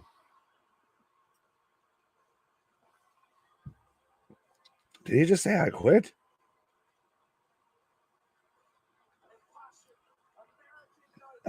Folks, let me know if I missed something in there. If he actually laid out the challenge. He said, "Oh, I end this." Oh, okay. So we still haven't even gotten a stipulation announced. Do we wait until the last week before the go home show for that, or do we announce it at the show? Are we surprised it hasn't been announced yet? Joe Black's out here still with just whoa. Still no match. Yeah, well, we've had one match in an hour of Monday Night Raw. As we're replaying, this has been a little replay heavy Monday Night Raws. We're replaying 2 weeks ago of Logan Paul challenging Ricochet or calling him out face to face. As we got Ricochet with his infamous Velveteen Dream, flip over the top ropes and land on my feet spot. Now, which was better, him versus Velveteen Dream or him versus Logan Paul? Bro, I think Logan Paul's sellout this was fucking stupid. That was cool for a TikTok, but I'm not a TikToker, bro. You kind of are. Not his best promo. He sounds more like a Kennedy than a Rhodes. Fair enough. Matt Cardona Rumble surprise would be sweet. It would be what we thought it could have happened last year. As we're getting Ricochet getting caught up with backstage for an interview here. We bit lackluster tonight. There we go. I like the build for SummerSlam. The build for SummerSlam has been all right, but the in-betweens and some of the stuff that's getting the slow build to SummerSlam, I feel has been a little bit lackluster. A little bit. Yeah, they're kind of dragging their feet a little too much with it, I would say. So Cody clearly said the paragraph ends, I pinned Brock Lesnar, so we're getting yet another one-on-one normal match. Not exactly. I hope not. Because it's got to have some shenanigans. Brock Lesnar does not lose. Like, how do you book it to where Cody definitively handily beats Brock Lesnar? I feel like you've got to have some stipulation, some equalizer there. Speaking of equalizers, I've got Sami Zayn coming out right now with Kevin Owens. And again, speaking of equalizers. Speaking of KO. Right. But I guess this is not the main event. We're going back to commercial. But coming up. Right. And going out. Folks, we're going back to a commercial break. It's been an interesting first little bit of Raw. I thought it opened well, and then it kind of puttered. We got the ladies match. It was okay. We kind of knew the outcome. We knew we were going to get that match at SummerSlam in some way, shape, or form. But coming up next, Sami Zayn and Dirty Dom Dom for the North American title. I will take your predictions on that match coming up. Damien's in the chat with Dirty Dominic Mysterio for the win. Welcome back, KJ. Thank you. Dum Dum wins. I got Dum Dum. All right. I got pasties. Man, it's sad that the most relevant Ricochet has been in all thanks to a part-timer celebrity. No. I hate to disagree. I think it's a testament to Ricochet doing really well for himself. And I mean, yeah, maybe he didn't get as over as some people thought he would out of the gate. But I mean, he had the IC title. He went back and forth. So a couple runs at Gunther. He was with Braun Strowman, right place, right time. And I don't really think it's sad at all as far as he was put in that position. They could have put someone else there thinking, you know what, this guy is, clicks for us. This guy's eyes for us.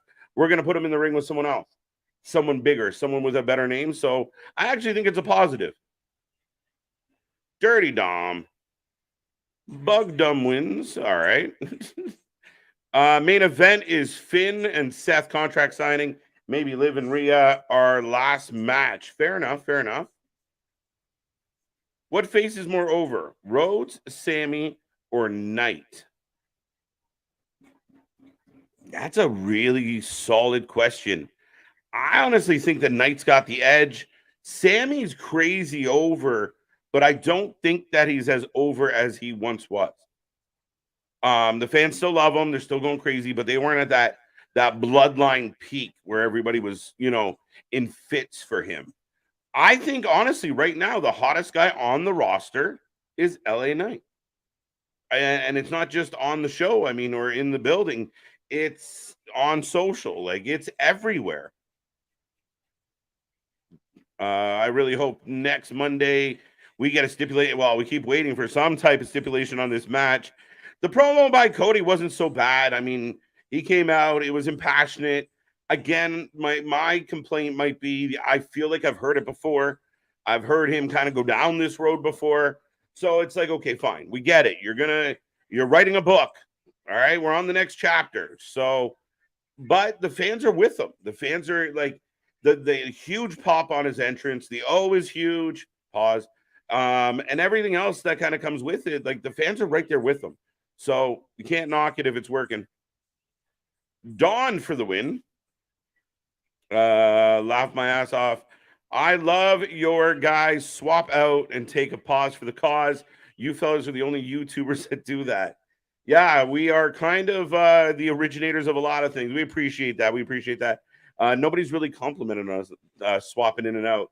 But yeah, no, Nick and I like to stretch our legs and re-up. We want the smoke. So that's it. Take a pause for the cause, and I'm glad you enjoy it. We are getting Ripley versus Liv Morgan tonight on Raw. Yes, we are. So somebody just said it probably could be the last match. Conceivably, it really could be the last match. Dirty Dom. So not a lot of people going Sammy. Shockingly. Texas Tornado match. There you go. Ricochet needs a mouthpiece. He could benefit from a Paul Heyman on the mic with him. That's how I thought Ricochet might be a good candidate for the Hurt Business or something to do with MVP. And I remember they flirted it, and I really kind of wanted him just to say, screw it, can't beat him, join him. Because I thought that like an MVP would do very well with a Ricochet. I think it would really give Ricochet an opportunity to do what he does. But it's tricky because I believe WWE views a lot of what he can do in the ring, obviously very babyface. So if you tack him with the wrong guy, like if you put him with a Heyman, it's kind of got a heel vibe to it. But then you don't necessarily want your heels doing all the cool shit to an extent. Richard says, now Sammy's in the ring. We're waiting for Dom. So, yeah, we got a little more before we get some action here, guys. Richard, I think Cody and Brock is no stip. It's possible because SummerSlam might be 9 to 11 matches. Cody and Brock can't be long, bull rope, or 3 stages of hell. I don't see it being 3 stages of hell. I could see it being like a bull rope. I thought maybe a last man standing. But generally, Brock doesn't have a whole lot of long matches in recent memory. And somebody can correct me of the last long Brock Lesnar match they recall. I mean, was it last SummerSlam? It got long because he got a tractor. But I mean, as far as going to war. I'm looking forward to Ricochet versus Logan Paul at SummerSlam. Yeah, and I mean, at the end of the day, kind of going back to what I was saying about this match, Damian, is I'm really looking forward to the match. I think they're going to deliver something that's going to be fun. It's going to be energetic. We're going to get some big high spots. And that's what I'm focused on. I don't care that Logan Paul's a quote-unquote celebrity. The guy came in and did the work. It's like Pat McAfee comes in. He's done real wrestling training. He's been around Hall of Famers.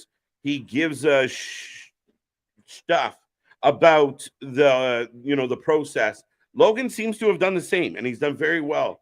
The angle between them made sense. Like they tried to one-up each other, and then Logan accuses them of being dangerous, and we're off to the races. So I'm looking forward to this. I really am. LA Knight, cool beans. All right. LA Knight is the flavor of the year. I think that's a little slighty to LA, honestly. I think there's something there. I think a lot of people think there's something there. LA Knight is over by 1. Yeah. There you go. Dirty Dum Dum for the win. Dirty Dum Dum. We're off and running, folks. If you haven't made a prediction, get it in. We got an arm dragon right now, Sammy, trying to take control. Great American Bash Sunday. Yes, Smile Mark. We're here all week long. We'll be back tomorrow, Wednesday for Dynamite. Thursday, Luna Havoc and I will have Impact. Friday, we got the doubleheader with SmackDown, and wow, Sammy up over. And we're going back to commercial? All right, come on now. You're being a little stupid. All right. I know we try not to complain about the commercials, but we just got back from the commercial. Give us 5 minutes and then go to break. But yes, we're here. Saturday Collision, Sunday, the Great American Bash. Plus, we're working on some original content for you guys. And we got more coming your way. Like I said, we got Luna's Lounge. We're going to do a members only thing. Lots going on. And trust me, you're going to want to be a member. Dirty Dom for the win. We got the Great American Bash, got that one. 100% agree. MVP could have helped him.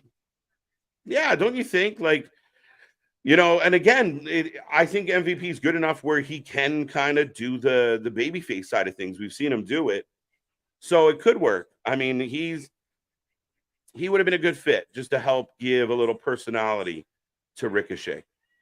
Yep, this Sunday, July 30th, we will be live. I believe we're going live at 7:30 p.m. on Sunday, and I'm looking forward to this one. It's going to be very interesting. Dirty Dom should be there. We got Carmelo Hayes taking on Ilya, which is going to be a banger. So, yeah, guys, tune in on Sunday, and like I said, click that little bell because we got lots coming your way. You don't know when we're going to pop up with more stuff, and if nothing else, we're here every night for a watch-along just about. Dom over Sammy. Is anybody taking Sammy? Did I miss it? Damn, Samantha had to come so far as a ring announcer. I think she's the best in the business right now. I would agree with you. I really like what she's done. Really strong. And I mean, we had a lot of years of Lillian Garcia. I feel like this is Samantha's kind of taken that role really well. I know a lot of people like Justin Roberts. I think sometimes he pushes a little too hard, but it's part of his shtick. I don't dislike him the way people do. Some people really don't like him, and I think he's all right. But Samantha's wicked. She really is wicked. Rhea Ripley is beautiful. True story. Seth and Finn will steal the show at SummerSlam. I really hope so. Mark, win or lose for Finn, I just like show up, show out. I really want to see Finn, have a great showing. There's been some mixed reviews. Did, Finn kind of lose it? Did the WWE kind of drop the ball? And now we're kind of, is Finn entering Dolph Ziggler territory as far as his career goes? Hopefully not. So win or lose, I would really like this to be the match of the night, but we'll see what other matches end up on this card. When Heyman went with Punk over Brock 25-17. Yeah, okay. I will probably say you're accurate. Not a bad show, Larry. So, I mean, we saw what happened with Bobby and Brock quick as hell. Didn't make sense. Low blow, in and out. We've seen a lot of squash matches, 3-4 moves, couple spears. But at the end of the day, I think that, I don't think we're going to get a last man standing match. Like I said, I think the bull rope match works because you probably get, stretch it out with the hubbub and Cody milking the crowd. And like Nick said, throwing them pillar to post for 10 minutes or so. That to me, like, just because I think he made a comment tonight about I will pin you, a bull rope match would require a pin. So we're good with that. Oh, no, they touched the turnbuckles. Maybe they do a WWE style. Fuck it up. I don't know. We'll see. Best heel in the world takes this. All right. So a lot of love for Dom. Is LA Knight 2023 Sami Zayn? I think part of Sami Zayn's run was in 2023. I just think, Kevin Owens getting rid of Priest, but now he's in trouble. And the ref has enough. Sayonara. Apparently, Rhea was allowed to get in the way, but KO can't. Interesting. If LA Knight doesn't go anywhere, it doesn't get a push, doesn't progress past where he is, that is, like I like that show way better, Nick. Like very Miro vibes, Rusev Day vibes of he got himself, there go the Judgment Day. So everybody gets the sayonara from ringside. But that's the thing. Like Rusev Day's spot on for me because it got over. It was organic. Blue Thunderbomb. Oh, might have been a Tiger Driver. I only caught the end of it. But yeah, Rusev Day was organically over, and they effectively destroyed it. And I never understood why, because it was such a good gimmick. The crowd loved it. And again, when you give the audience something to interact with, you will get over. It is like I say this all the time that I think it lacks in wrestling nowadays, where there's not enough interaction. Like Cody will come out and cut that long ass promo. He could add in some, a little more give and take with the audience. Anyway, long-winded answer. I agree with Nick. Dawn for the win. LA Knight was over in Impact, I feel. So him being over in WWE doesn't surprise me. Listen, LA Knight's got a great story. Here's the thing about LA Knight. As Sammy's going to the top, guys, he has a really amazing story to tell. Like if he was in the ring or on doing an interview with fucking Michael Cole or whatever, maybe Corey Graves, but he has a sit down where he talks about I'm the guy that never gave up. That, I was in this company and they told me I wasn't good enough. I had to do all these commercials and be in the background of videos. But instead of giving up on what I wanted my dream to be, I went to NWA. I went to Impact. I went here. I went there. I did everything I could to get back and get myself over. And I've done that. Like, it's a really good story that you have now. Speaking of a really good story. I was going to say, speaking of getting back, but right. You want to go with a really good story. I guess it's the never-ending story. Right. But, yeah, I mean, LA's got a lot. And, I mean, they could really push it, Nick. Oh, 100%. Yeah. Yeah. Heel Dominic has grown on me. There you go. Hear me out. In 10 years, Dom could run the business hands down. What? I mean, again, I mean, if this is him now and he just gets better at his psychology and stuff, he conceivably could be a top heel or babyface, maybe. 10 years from now, he'd only be 32. As he's got a slingshot front flip into the ring, drop kick on Sammy. PK out here, face screen smiling. Thank you. Or super sticker. Super sticker. Yes. Well, I like Louis here of Nick officially petitioning to call the members community the Stone Cold Cutters. Our members community are the Four Lifers. Well, now we'll just start doing like the Stone Cutters of, right? Because I think me and him were going back and forth with Simpsons references of, who talks wrestling every night? We do. We do. Even that guy, KJ White. We do. We can do this all night. Oh, absolutely. Captain America, we can do this all day. Yeah, because Ricochet too bad after a blue thunder bomb. Way too many flips and spots instead of working any holds ever. Yeah, no. I mean, I don't know what in regards to the problem with that, in the sense, I don't know. What Ricochet works a bit when he's the outlier. When everybody's doing it loses its value a bit. And that is still Ricochet style. Like, he still does make stuff. He still has spectacular moments. Right.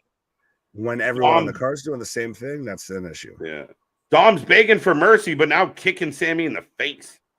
Right. There's a sign that says Eddie is your real father. Yeah.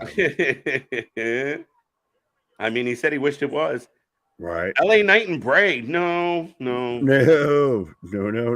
Unless you have a match at Payback and it's a match and LA wins it. But even then, I still don't think so, because that would be too fast for LA to take it, or for Bray to take a loss. Yeah. Welcome back. What do you think of a dog collar match?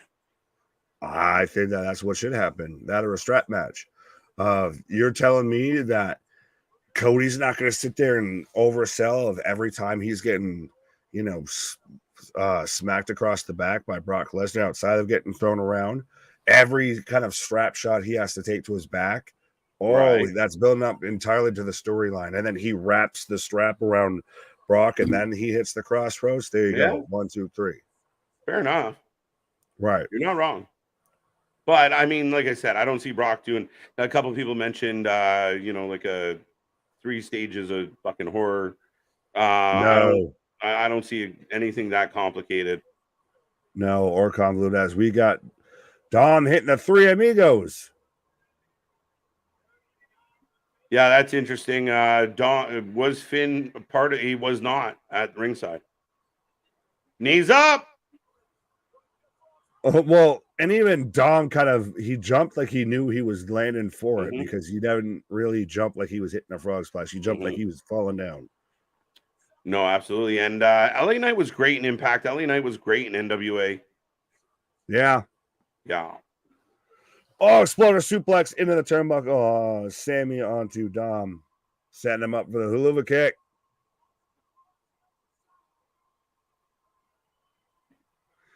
This would be incredibly interesting if we got like Mustafa Ali versus. Oh, they got KO. They got KO. 3 on the roll. 1, 2, 3. Yeah, I figured out where you are. Yeah, as Dirty Dom for the win. And Damien come out rolling out. Kevin Owens as Dom rolls Sammy up setting for the 1, up 2, a 3 tag match. Yeah. As Dom grabs his title, successful title defense, and here come the medical crew. Day late and $1 short. 2-0, 2-0, 2-0, 2-0, 2-0, 1-1. This match has been amazing. Bit of a stretch. Cody versus Brock would work as a cage match, says Small Mark.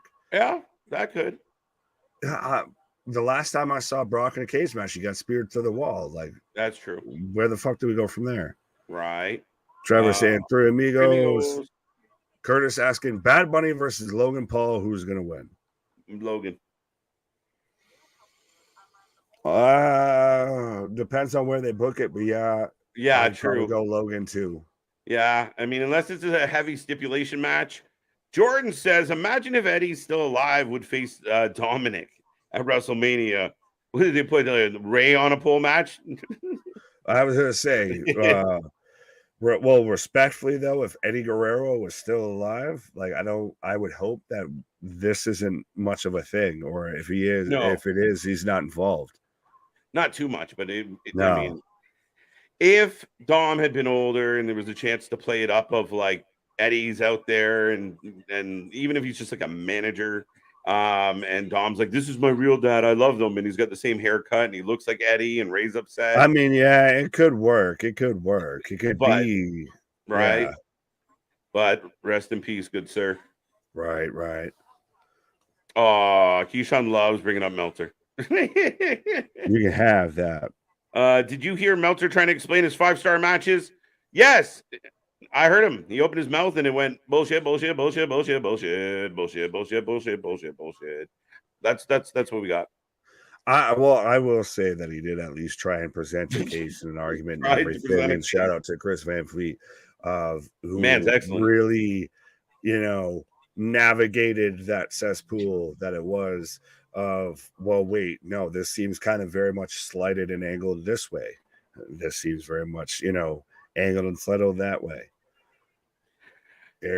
Garbage ending, sorry. Right? Yeah, no, I mean, it was what you kind of knew the ending of this one's going to be clunky. So, again, kind of we knew what we were getting. I feel like we're setting up a tag match between Dom and Damien against KO and Sammy at SummerSlam.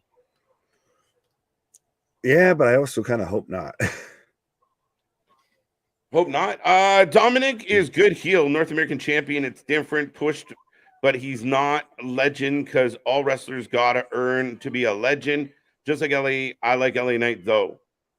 Yeah, I wouldn't give Dom legendary status at all. No. Yeah. No. I see where you were going. Not gonna lie, you had us in the first half. And Yeah. then when you start to go into like LA Knight needs to establish himself to like earn being a legend, like no, they just kind of need to get behind him a little bit here. Chavo versus Dom would be interesting. Chavo making heat on the internet, being like, "Hey, everyone's copying." Yeah, but then he's like, "Oh, I was just working an angle." Yeah, no one knows what to make with Chavo right now. KO needs to find space. What? Like the Final Frontier? I'm just curious. Did you see the report that LA Knight will have a segment that turns into a match? Stone Cold Steve Austin. Why?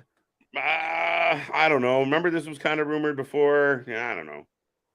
I don't think it equates to a match with Stone Cold. I think it could be to where we get this. Them together. Oh, we've got Gable Stevenson. The Decision. LeBron. I'm taking my talents to South Beach. I'm signed with AEW. I'm taking my talents to South Beach. I'm going down to Tampa or Jacksonville. Oh, they did it. I'm taking my talents to commercial. Did you catch that? That's hilarious. No. I'm taking my talents to Fido tomorrow on NXT. I saw him, sitting at the podium there. Now, does all the profits and the proceeds from this go to the Boys and Girls Club of America, much like LeBron's there? Are we going to have like Gable Stevenson memorabilia, like torching and such after he makes his decision? Oh God, you went there. Right. Well, I was going to say, he was drafted there. There's no trade in place that I know of. I guess because another draft happened, they were like, the first one doesn't matter anymore. I guess he sat out it like he went sat out John Elway. Like he was trying to go Eli Manning type of like, no, I don't want to go there. I want to go here. Oh, KO hacking along. I was gonna say, someone get him a tissue. Jesus. I know McAfee doesn't have the time to be a full-time guy, but would make a great advisor manager. I mean, he's a great guy. You love him, Nick. Oh, he'd make a great commentator. Speaking of which, by the way, in case you were still wondering, we have Kevin Patrick and Corey Graves, which hopefully you still have them muted. But yeah, 100% McAfee would make great as a commentator. We saw what he did even with Michael Cole on Friday Night SmackDown. He made Michael Cole way more relevant than he has in, honestly, his extended career with WWE. He woke Cole the fuck up. Excuse my language, guys, but he woke Cole up because he showed a side of Cole that a lot of us didn't get to see beforehand. Yeah, I feel like Cole was on cruise control for a lot of time, but so was the WWE, in all fairness. Yeah. So it was just the same. It's boss time. It's boss time. Like a fucking hell. Stop. But I mean, overall, dude, I mean, you're right. Pat woke him up. He was playing with his hair, jumping on the table. I like Pat. Oh, absolutely, absolutely. I in case you couldn't tell, I take a lot of influence from Pat. But I was just clicking on Larry using the lovely emoji there with the 4 life. Why? 4 life. What's up, Jordan? Oh, we could say one that's funny. Yeah. How's everything going with you, brothers? Going well. Can't complain. I was going to say, KJ's full of ice cream cake. It's true story. Plus, we're getting a replay right now of the contract signing. Do you find they're they've done this thing with the Bloodline storyline, and I don't love it because they keep sensationalizing normal shit. So instead of a contract signing, it's like, instead of like a promo, it was a tribal court, which was a promo. Yeah. Then, instead of a contract signing, we got this. Well, there's people speculating that this does this in theory end the bloodline part of this storyline to an extent. I think it might, unless they have something up their sleeves for Payback. If they stretch it, maybe Jimmy gets a shot at Payback. I don't know, bro. Well, I mean, this is tribal warfare here. I think it's one of those does this lead to where the Usos become like indentured servants to Roman Reigns? That would be an interesting, yeah. Well, or do we move past, because a lot of people have even speculated of it was around this time 3 years ago at this point. Yeah. That Roman took the title off Bray. Yeah. Get to where Bray or the Fiend gets involved with Roman. Don't do it. I don't love that idea. Like, I really don't like Bray going after Roman for Right. multiple reasons. But again, if you do it and you do it well, I'll shut up. But I don't like it right now sitting here thinking about what they would do with it. I don't love the idea at all. Fair So enough. I mean, I think Jimmy and Roman's going to be a banger on I was gonna August say 5th. we're getting tribal combat for the WWE Undisputed Championship So between anything Roman Reigns and goes. Jey. Yeah, but you notice how Jay got about that much of the screen and Roman got about that Of much of the course, screen. right? Oh, we had Oh, Ricochet coming up and talking to Nakamura, warming up backstage, and now we've got mhm. Ciampa and Nakamura. Yeah. Ciampa apologizing for screwing up last week, but now the idea of a Shinsuke Ciampa rivalry is interesting. The idea of the mid card on Monday Night Raw, the Yeah. mid to upper mid card on Monday Night Raw Hmm. sounds amazing. Let's see. We've got Gunther, Matt Riddle, Yep. Ricochet, no, not Sheamus, Nakamura. We've Yep. got Gargano, we've Ciampa, got Gargano's Ciampa, kicking we've somewhere. got Yeah. The Miz. Hmm.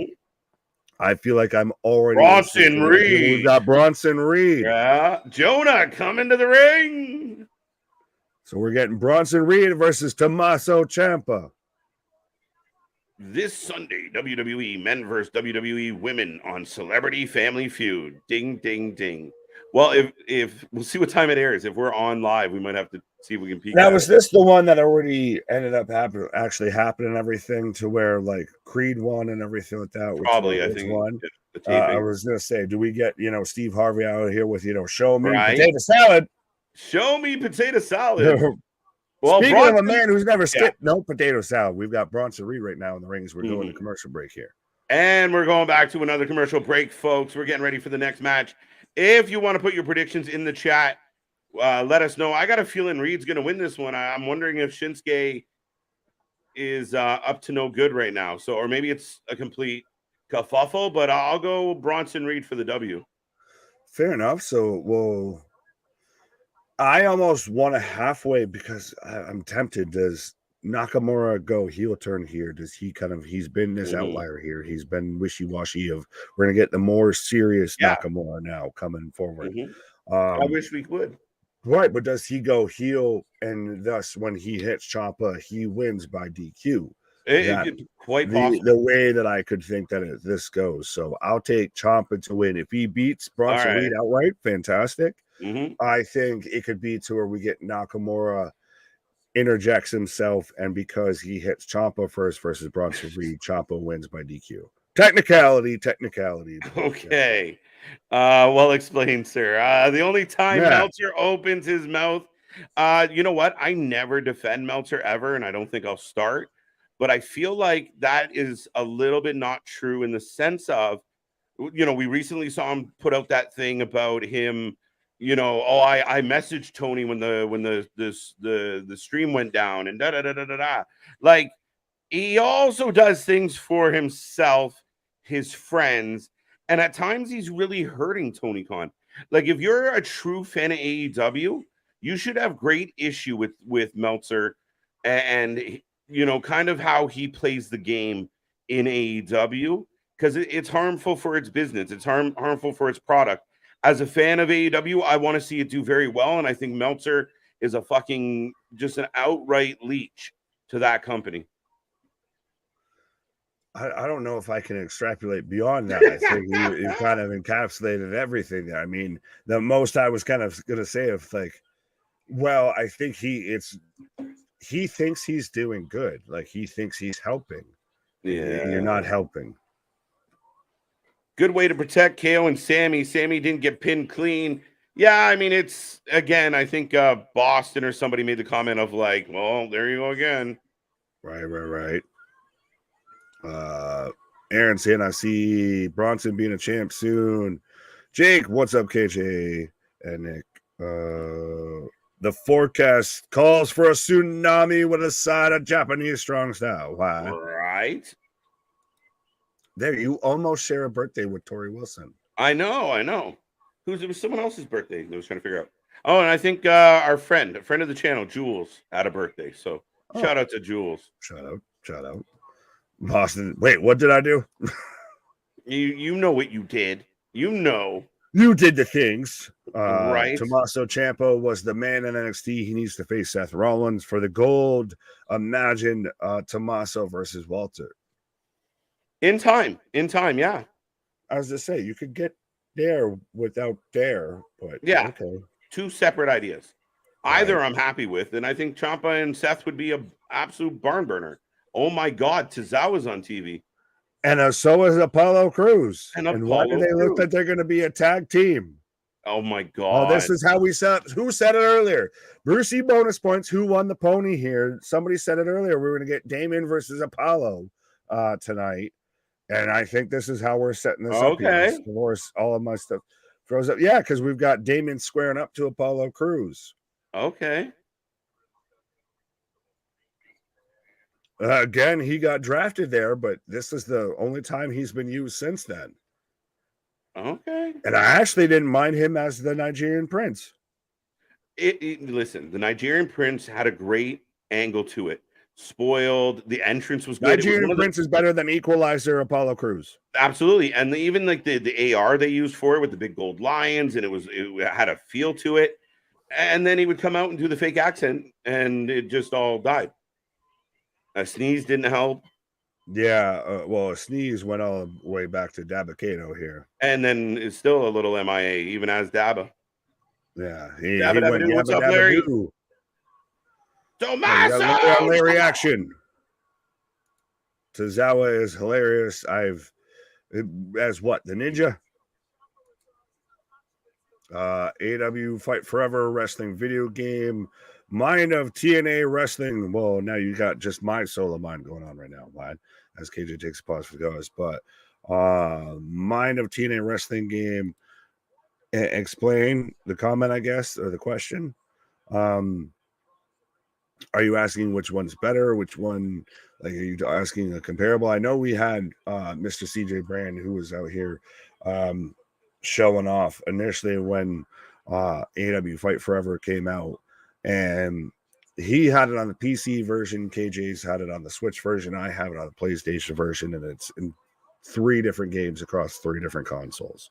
I'll leave it at that initially, as we're getting a replay of last Monday to where we had Ciampa taking out Bronson Reed, costing Nakamura the match. So this is why I think we could end up to where Nakamura costs Ciampa the match. A Bronson Reed Gunther match would be great. Yes, it would, 100%. At this point, I think Gunther could have a match with a fucking broom, and it would be good. As Ciampa's already throwing his jacket at Bronson.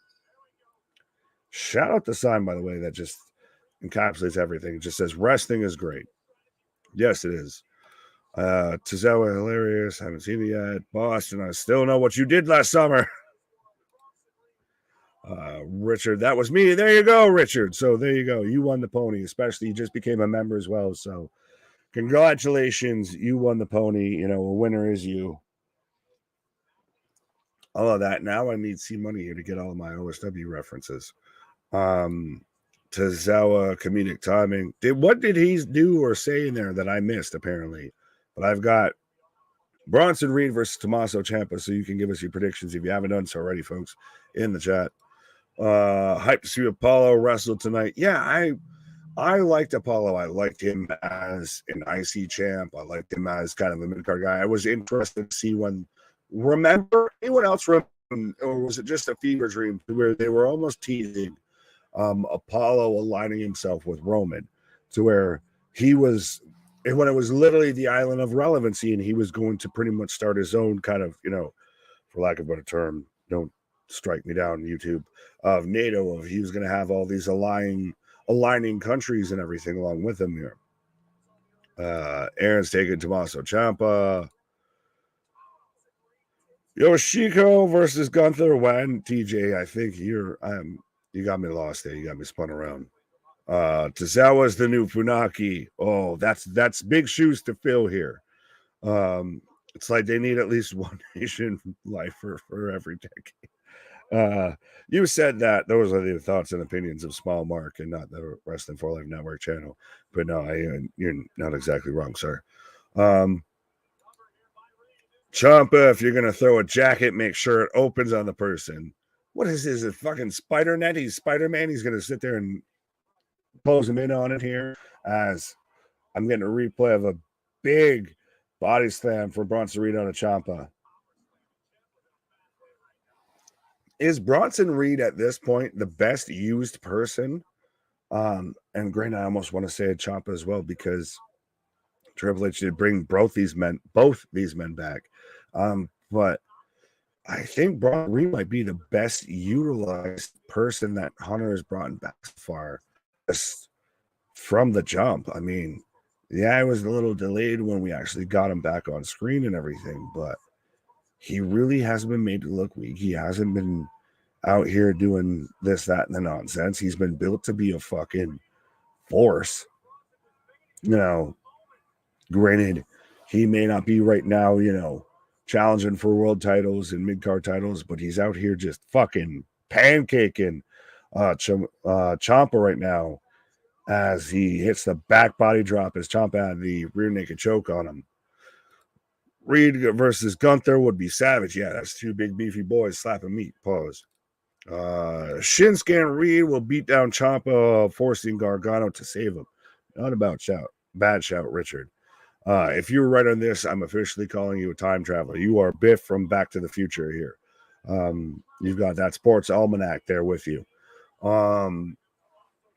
But no, I could see it's going to be interesting if and when we get the DIY reunited. I feel like we've been calling for it. We had we had Gargano even saying when we had the kind of way reunion of he's coming. So it's going to be interesting. He's coming. Have pause. Yeah. Pause. But well, yes, it's going to be interesting to see how he comes back, how DIY reforms. So wait, does that make you Ciampa because you've got the big old gray beard and everything? I think so. Remember, I was mad at Ciampa for dying his shit.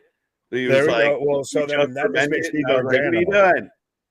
Vince Man wanted me to look younger. Shut up. Did you hear the story that he didn't know his theme song was going to be No One Can Survive Again until like literally as he was walking out? He's like, hey. That sounds familiar. Mark Indeed. Miss me some Tajiri. Tajiri was great. Tajiri Regal. I love Tajiri is forever one of my boys again. Yeah. I still need C Money out here with my OSW references of just he is the guy that always will have a special place in my heart. The Japanese buzzsaw, the Tarantula, all of that. Him with William Regal. Tajiri was fantastic. Yeah. Funaki, SmackDown, #1 announcer. He was Yes. You know what I always think of first when they come up is the Royal Rumble where they kept running in. Kinda. Yeah, right. Well, at least it's not, the Val Venus moment that everyone else remembers with Kai and Tai. Yeah, no kidding. Oh, yeah. Shrinkage. Right, yeah. It's a thing. Then again, I also terribly remember Jerry the King Lawler's Takamichinoku. Takamichinoku? Takamichinoku is what Jerry the King Lawler was called. Yeah, right. Yeah. Nick, who will lose title first, Gunther or Seth? Seth. Yeah. Now, spoiler alert, early predictions, I guess. When do you have Seth losing? Or roundabout? I would like to see Damian have a successful cash-in. Maybe at SummerSlam. So you think he loses? So we both, spoiler alert, both think he loses it at SummerSlam. I think just to different people. You think he loses to Finn? I think Finn is either about to win or does win, and Damian screws Finn. I think Finn wins, and then we get the much more of the dissension angle with that because obviously Seth made it known he's got the lingering issues. He's got some nagging injuries.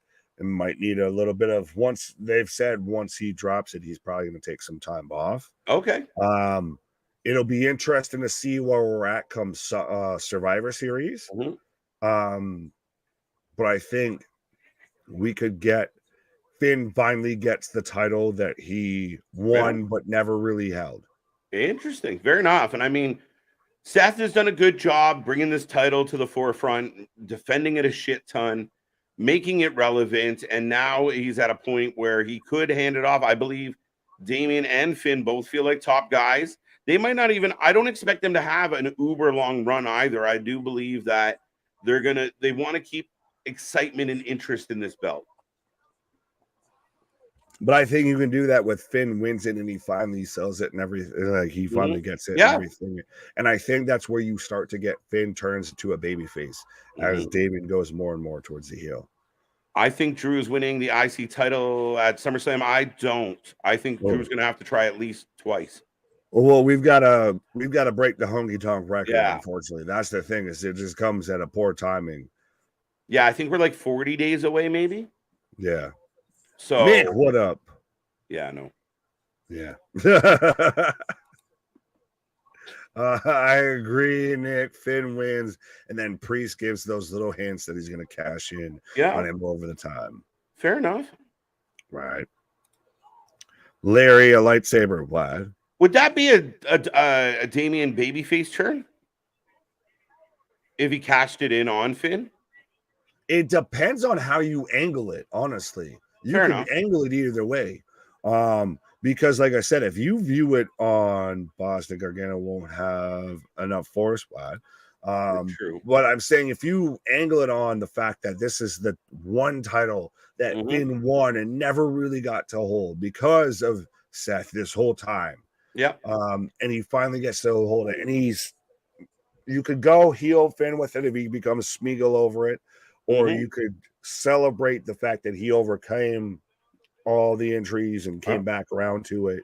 It depends on how you want to angle it. Ciampa is just laying clotheslines into Jonah, and the crowd is relatively not moved by a lot of what's happening here right now. Faymaster! Oh, well, yeah. Even on the big move there. It was a little Faymaster, a little zigzag. No, it was like a Rough Rider. Well, no, Rough Riders, if he would have, put his nuts in his face. I tried to find a way around it. I could not. Damian should cash in against Roman. I don't see it, Steve. No. And again, I mean, we had a failed one kind of last year. So, oh my God. Jonah just sat. Oh, no, we got out. That's a big man sitting on your chest. Yeah, that's when your chest turns concave. Oh, if the Finn Rollins match isn't good at Money in the Bank, I bet it's due to the injury of Rollins has. Could be a factor, James, for sure. But I think they would have. I do believe part of that would be them accounting for it. Like I think they'd be confident that he could do enough. Yeah, at this point of really, Rollins has been. Well, he's had matches with Dom, so he's still been in action. They're not going to, not have him in action if they don't think that he could still have a great match, especially with somebody like Finn who can have a great match on his own. Yep. No, and you're not wrong. I mean, and I completely got sidetracked by. No, you're fine. I was about to say, I do think. Well, speaking of, with Seth's also injury issues and everything, and there's also potential media obligations with him being involved in the Marvel movie. So maybe this would be a time to where Seth takes a back seat. Maybe he rests up, he heals up. Maybe we get towards Survivor Series or whatever, and we get back towards there. But and I don't mind the idea of the belt being taken off a guy who's been hot for a while. It's going to be disappointing when he loses. It will get a fan reaction that he lost, and he kind of goes out and when he comes back, he's still that guy. Like instead of waiting to the point of like somebody get the belt off this guy. Right. Oh. Wow. Air raid crash as. Literally at this point, Ciampa just literally had to flip over because otherwise he wasn't going to be able to keep Bronson Reed up. Good match. It's picking up pace, and the crowd took a moment. Here comes Shinsuke. Uh-oh. Well, I like to though too that they're selling of very much of that Bronson Reed's a huge motherfucker. Like I gotta really wrench to get him up and over. Mm-hmm. Gamer thinks We're it's gonna cover Finn that him. would end up being the face. Uh-oh. Sorry, why? Don't get distracted. We just had this happen last match. Boston thinks that Finn would be the face in the case of Priest. Yeah, like I said, you could sell it of Finn finally won the championship he lost, or he never really won. Oh, Zigasser. Yeah, shoulder right, black, shoulder block from Bronson Reed. Tsunami. John Tenta. No. Amen 2, for this match. 3. Oh. Decent match. And you know what? Instead of another stupid roll up, we got a finisher and then a pin. I appreciate that. Could have been better, but it's not terrible because we still get a little bit of the tease from with Nakamura. I feel like if he maybe would have done a little bit more, it would have warranted what we got at the end, but it's still not terrible. And you were actually fully right there, sir. Well, right, and who won? Yes. My ribs hurt after that. Yeah, that's a rump roast coming out of the sky. Like, oh. I've been smoking too many vitamins. You know, you just want ribs and everything. Oh, I'm a baby back, baby back, baby back. Chili, baby back, rib. So now we're getting a replay of the issues between Raquel and Rhea and then Liv. And our new tag team champions. The complete department that should have been tag team champion. Naka Parka. There you go. Yeah. All he's missing is the steel chair guitar. Mm-hmm. Liv Morgan. It's amazing how Saxton borrowed Ian Riccaboni's outfit there. Right? 3-0. All he's missing is a cowboy hat. 2-0, 3-0, 3-0, 2-1, 0-1, 2-1. All right. Bronson Reed wins. Yes, he does.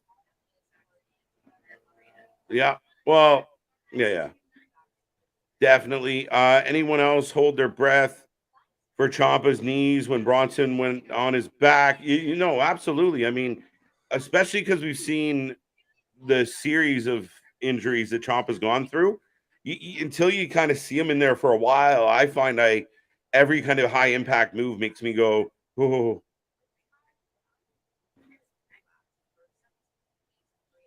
Right. And sorry, I'm just listening to Liv right here, and I'm just you seem captivated. It's because I'm hoping that they fucking did something that I wish they would have, and they didn't. She fucking Liv is just is a discount. Whoa. I was gonna say she's a discount Margot Robbie playing Harley Quinn because they didn't even point out how Rhea and Liv used to be partners together. But what in the Rudy Blue how is Chelsea Green wearing? Complaint department in the house. Yeah, I love Sonya Deville, but Jesus H. Christ, what is Chelsea wearing? What? I think I just went through everybody's record for the second time. Thank you, Billy Gunn. Yeah, right. I still think it's kayfabe. We will have to wait and find out, Larry. I'm not convinced it was legit. We'll see. And Rhea Ripley's now on our screen, and how is she the biggest, like the most physically imposing competitor, even next to fucking Saxton?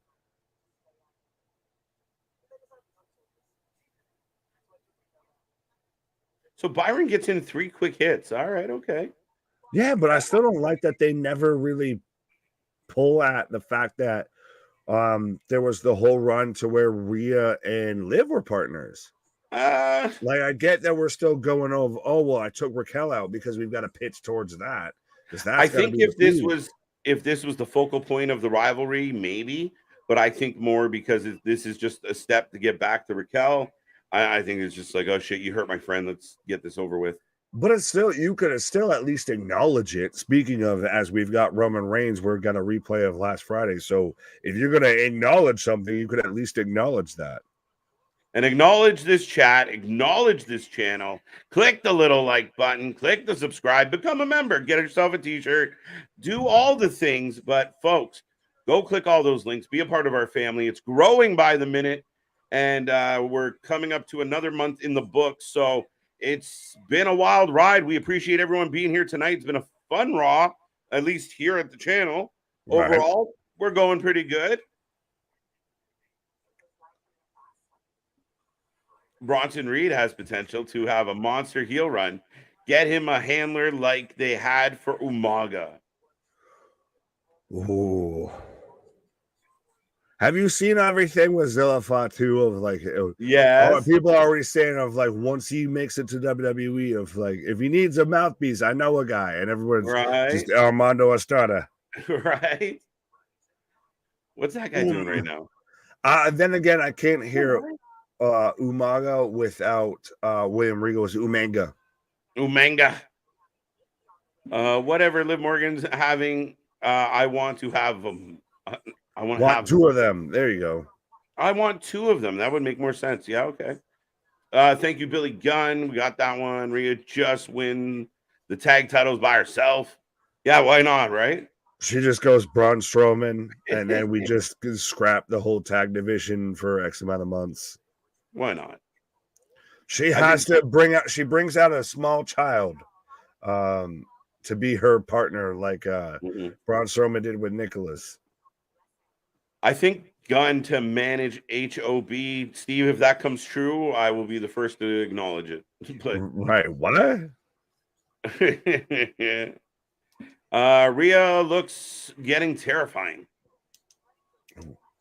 Like, you mean like physically she looks terrifying? No, she looks fantastic. Rhea will be back for Rhea. I agree, don't you? Oh yeah.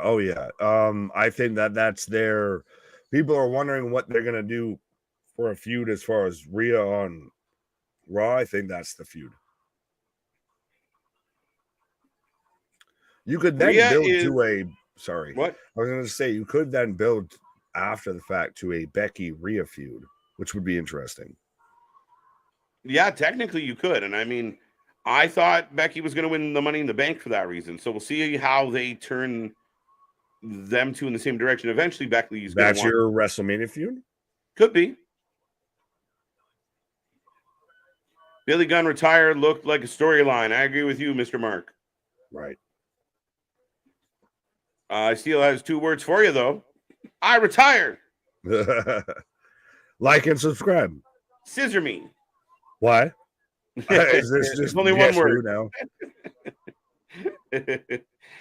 Ripley for the win. Rhea for the win. Naka Reed have heel tag team. Why not? I dig it. I'm okay with them being a heel tag team. Yeah, just change the fucking name. Don't Naka Reed. No. Bronsamora? Oh, Bronsamora. That's better. That's better. Bronsamora. Yeah, sounds like a fancy cocktail. I'll have a Bronsamora. Fuck. Yeah, I think that the idea that Ciampa gets in trouble with both these guys, needs a friend, and if they go a few weeks, maybe a match at Payback between Nakamura and Bronson against DIY works for me. Right. Well, do we get a potential? A triple threat, say next week? No, I don't know, because it depends. I think that would be a triple threat. You kind of lose Nakamura in the shuffle a little. I'd rather just him and Bronson be outright heels. Got you. So what? So you want them? Okay. So you want them tagging up together? That's where they stay for a while. What else are you gonna do with them? You build up a challenging mid card here. You build up some stories, some interlocking shit between people that doesn't require a title. As Rhea's just thrown already Liv from fucking pillar to post here. Yeah. I don't think we're going to get a match. I think we're just going to get a massacre, which is going to cause so far we've got Ripley win, maybe Rips versus Rex for SummerSlam. Yeah, for sure. NXT pay-per-view this Sunday. Yes, we will be here live for it. Rhea's literally just going to fucking town on Liv. Already into the ring post. Yeah, I don't think we're getting a match. Dragging her arm on the barricade barricade there. The Timekeepers area. Remember when that was called the Timekeepers area? It used to be. Now you we don't. Remember? I remember. You remember.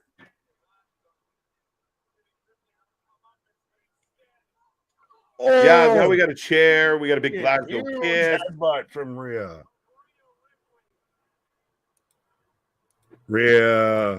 Raquel has to come out and start the feud. No, I think Rhea did that. Yeah. Well, this is setting up to where Raquel's going to come out here. Because now she's going to Pillmanize her arm. Pillmanize. Stole the word out of my mouth. Oh, now the help's coming. Oh shit. We didn't do that. Well, and that's going to go back to how Liv hurt herself already. And does Liv have that like guttural sound like she's legitimately hurt whenever she actually takes a move like that? This is good. She's crying. Rhea giving her shit. Get out of my ring.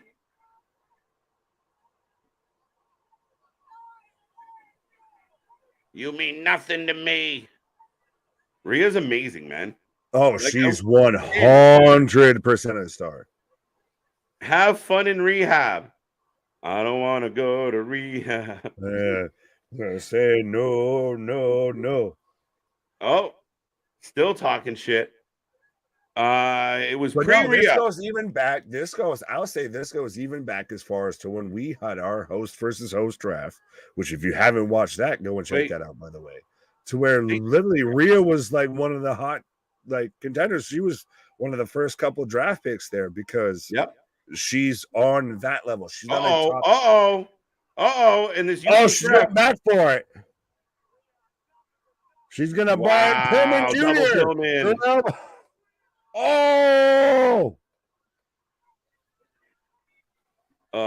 I remember WrestleMania always had a special timekeeper like Jenny McCarthy, but Burt Reynolds. Yes, they were special, all right. I remember. Yeah, we remember. Right. All we're missing is the fucking Jeremy Piven, and then we got, the 8th circle of hell there. This is my division. You're living. You're just living in it. Oh, that's chef's kiss. Right, live forever. Check all the boxes. That's great. It's outstanding, and that's a t-shirt. That's a fucking t-shirt. Yeah. I can't move it. I can't move it. I can't move it. I can't move it. Liv might legit have an arm injury. She wore a sling last week. I can't move it. I can't move it. Right? No, I say no. Nah, I think she's dying. But we might not see her for a few weeks. Is anyone going to miss her? I will. Why wouldn't you miss Liv Morgan? What's wrong with Liv? But so Raw's going to be worse because she's not there next week. Yeah. Oh no. Mm-hmm. A lot of people are going to agree with me on this one. A lot of people are going to agree, guys. Raw would be worse without. You just want to look at it. I'm just saying. I was very matter of fact. I just answered your question. Fair enough. I can't fault you. You were. Right? I didn't say why. I just said I didn't phrase the question as properly as I should have. Enjoy my 7-minute dose of the lady each week. So. I was going to say the witness has sworn to testimony here. I would like to take the 5th. 5th. 1, 2, 3, 4, 5. 5th. Did you hear Jim Cornette and Brian Last go after the owner of Yes. Right. I almost wanted to make the joke of Mick. Do you have a relative named Colin? Because if you do, you might want to reach out, be a friend, tell a friend. Right. But, Yeah, no, they went hard, but I imagine whatever they're doing right now is they've had a long talk with Mr. P. New about what they're can and can't do. So, but still, at the end of the day, I'll take out of that still why we always try and strive on being independent and everything, and being the best that we can, and being impartial as much as we can, and still try and just give you guys the best show that we can, because we're not trying to get caught up in some bullshit like that and everything. Right. So that's a type of motto that we try to always follow. So absolutely. But we are rolling through another commercial break, folks, and the show rolls on. But JV says, "Oh my God, that security guard! Yeah, the security guard, the ref, even the doctor, like the guy, the medical guy comes out. Nobody could have, got in the way. Nobody. Come on. Whoa, no, I like James' comment. Nick, no one is happy with less cake. Well, that's why you got Collision with Sky Blue and Taya Valkyrie. You got all the cakes. As the birthday boy, I would humbly agree. You've got Gigi Doe, and you've got all the cakes. You got Nikita Lyons. You've got all the cakes and all the wagons. All right. I knew that was a pretty safe bet if we went to a fan vote. Yeah. Liv as Barbie, fair enough. You kind of made that joke. Right, yeah. Tactful match. I like that comment. Tactful match. Yes, it was very tactful. It was full of tact. That's 100% sure. Apparently, KO's injury is real. SRS just confirmed. Hope he doesn't miss too much time, but now it'll help make sense why KO and Sammy missed SummerSlam. All right. I'll hold further opinion on that. I was going to say, well, on one hand, I don't want to fully doubt SRS. Yeah. He's got insiders that insiders wish they had insiders. But at the same time, it very much seems like a valid now excuse of like at the end of there of, why they are not booked on SummerSlam, because we've seen that they want to keep it to about an 8-match card, and we don't have anything for you. Sell this cereal, and it just so happens that you heal up right after SummerSlam. Yeah. So we're getting a replay of the Rhea Ripley Liv Morgan incident. Less Cake sounds like an indie band from Seattle. Ding. I like it. You have your cake by the ocean. Yeah, no, exactly, Joe. Exactly. Rhea Ripley is like a bully on a high school playground. Yes. Very, very bully mentality. She's the girl all the bad guys want. Oh, God. Like, why is Liv Morgan every fucking blonde chick in a horror movie? Hey, again. They broke her arm. She's selling, bro. Give her credit. She's selling her ass off. Right. And this is not a fucking Friday the 13th movie. This is not fucking Nightmare on WrestleMania Street. She broke her arm. Right. So she broke her arm. So we're just going to have Adam Pearce and local medical practitioner beside her instead of we're rushing her off on an ambulance. They got to get her to the medical facility, but they're checking her out. We got to just have her out here. Hey. Well, would you rather her not sell? No, but still, she's the last girl in any horror movie of just literally out there just crying and screaming of everything is the most traumatic thing that has ever happened. Runs in a spider web. Right. We're getting a replay of the Viking boat match. And now we got the Alpha Academy. Yeah, they should have come Santa away. I'm so glad they finally showed what was past Maxine's hands, because with her top initially, it didn't look like there was much beneath. Granted, still not much. She's got a oosh. She's got a O's. I love O's. Thank you. So this rivalry between the Alpha Academy and the Viking Raiders not ending. When do we get a campus versus campus rivalry between Chase U and Alpha Academy? It's not terrible. It's not a bad idea. Let's go.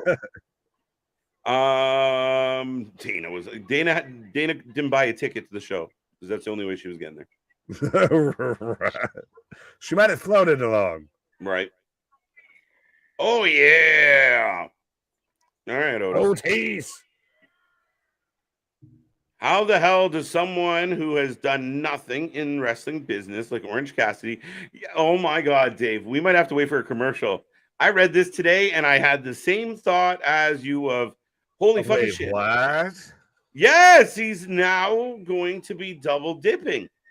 And he was responsible for the best friends whatever match the other day. Or Trent's match? I don't fucking know. Our socials have been flying along for how long? And no call, but pockets. Orange Cassidy, which granted, yes, he will have good matches, but a terrible, overused, overblown, overworn out gimmick. And it's just the thing is now it's like this. But how many people do you have to have that are also wrestlers? They're agents. They're fucking. They work at the popcorn stand. They flip the hot dogs on the roller. Like how much of this is become such a family business? Dude. All you got to do is those 3 letters in the air, buddy. W. Doesn't it sounding like it? Bring your wife. Bring your sister. Bring your mom. Oh, Ricochet talking shit. Yeah, I mean, I'm a little surprised. And I mean, I don't know nothing. Maybe the guy has a great wrestling mind. My concern with this is if you keep surrounding yourself with the same type of people, it stops the program from progressing. My concern with this is not even exactly even if you want to break it down to who he surrounds himself with. It's surrounding yourself with guys that are still active on the roster. Yeah. It's surrounding yourself with guys that still hold championships on your roster, guys that are still actively working under your company as an in-ring competitor, or guys that force themselves to still work as an in-ring competitor a la Jeff Jarrett. That's when you get into, like we said before, and I've been saying, of WCW, because when you had Nash, Hogan, etc., that were sitting on creative meetings, especially Nash, and they're guys that are still involved. I'm not saying they would do the same, but you open yourselves up to a whole can of worms you don't need to. Right.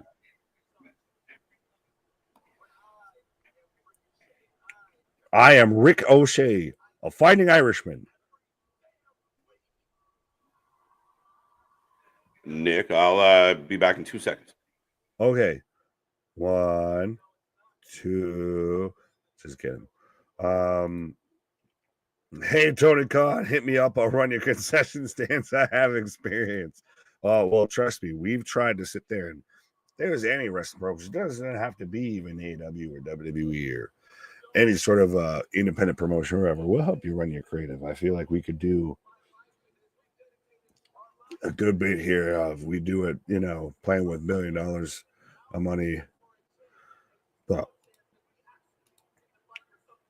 I'm trying to click.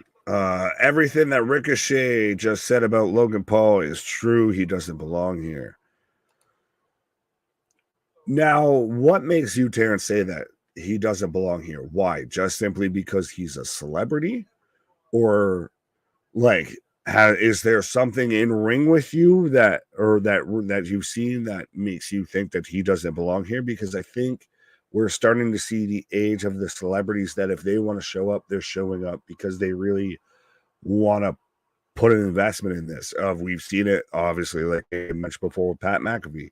We've seen it with Logan Paul. Logan Paul's out here hitting Spanish flies, and as he just jumps Ricochet, speak of the devil and he shall appear, out of blue, and that was great. Oh, so he's going to sit there and he's going to either cut a live or cut a story on Ricochet's profile here. So very much, see, this is smart because now think about this. Once this is done, everyone here is running to Ricochet's fucking social media platforms because they want to see this version of this. I get the whole, they're not wrestlers and everything, but these guys are putting in the time and effort. We've joked about how Logan Paul eats a super kick, but we've talked about how Logan Paul will hit a buckshot lariat better than Hangman Adam Page. They've done the springboard crossbody spot together and everything.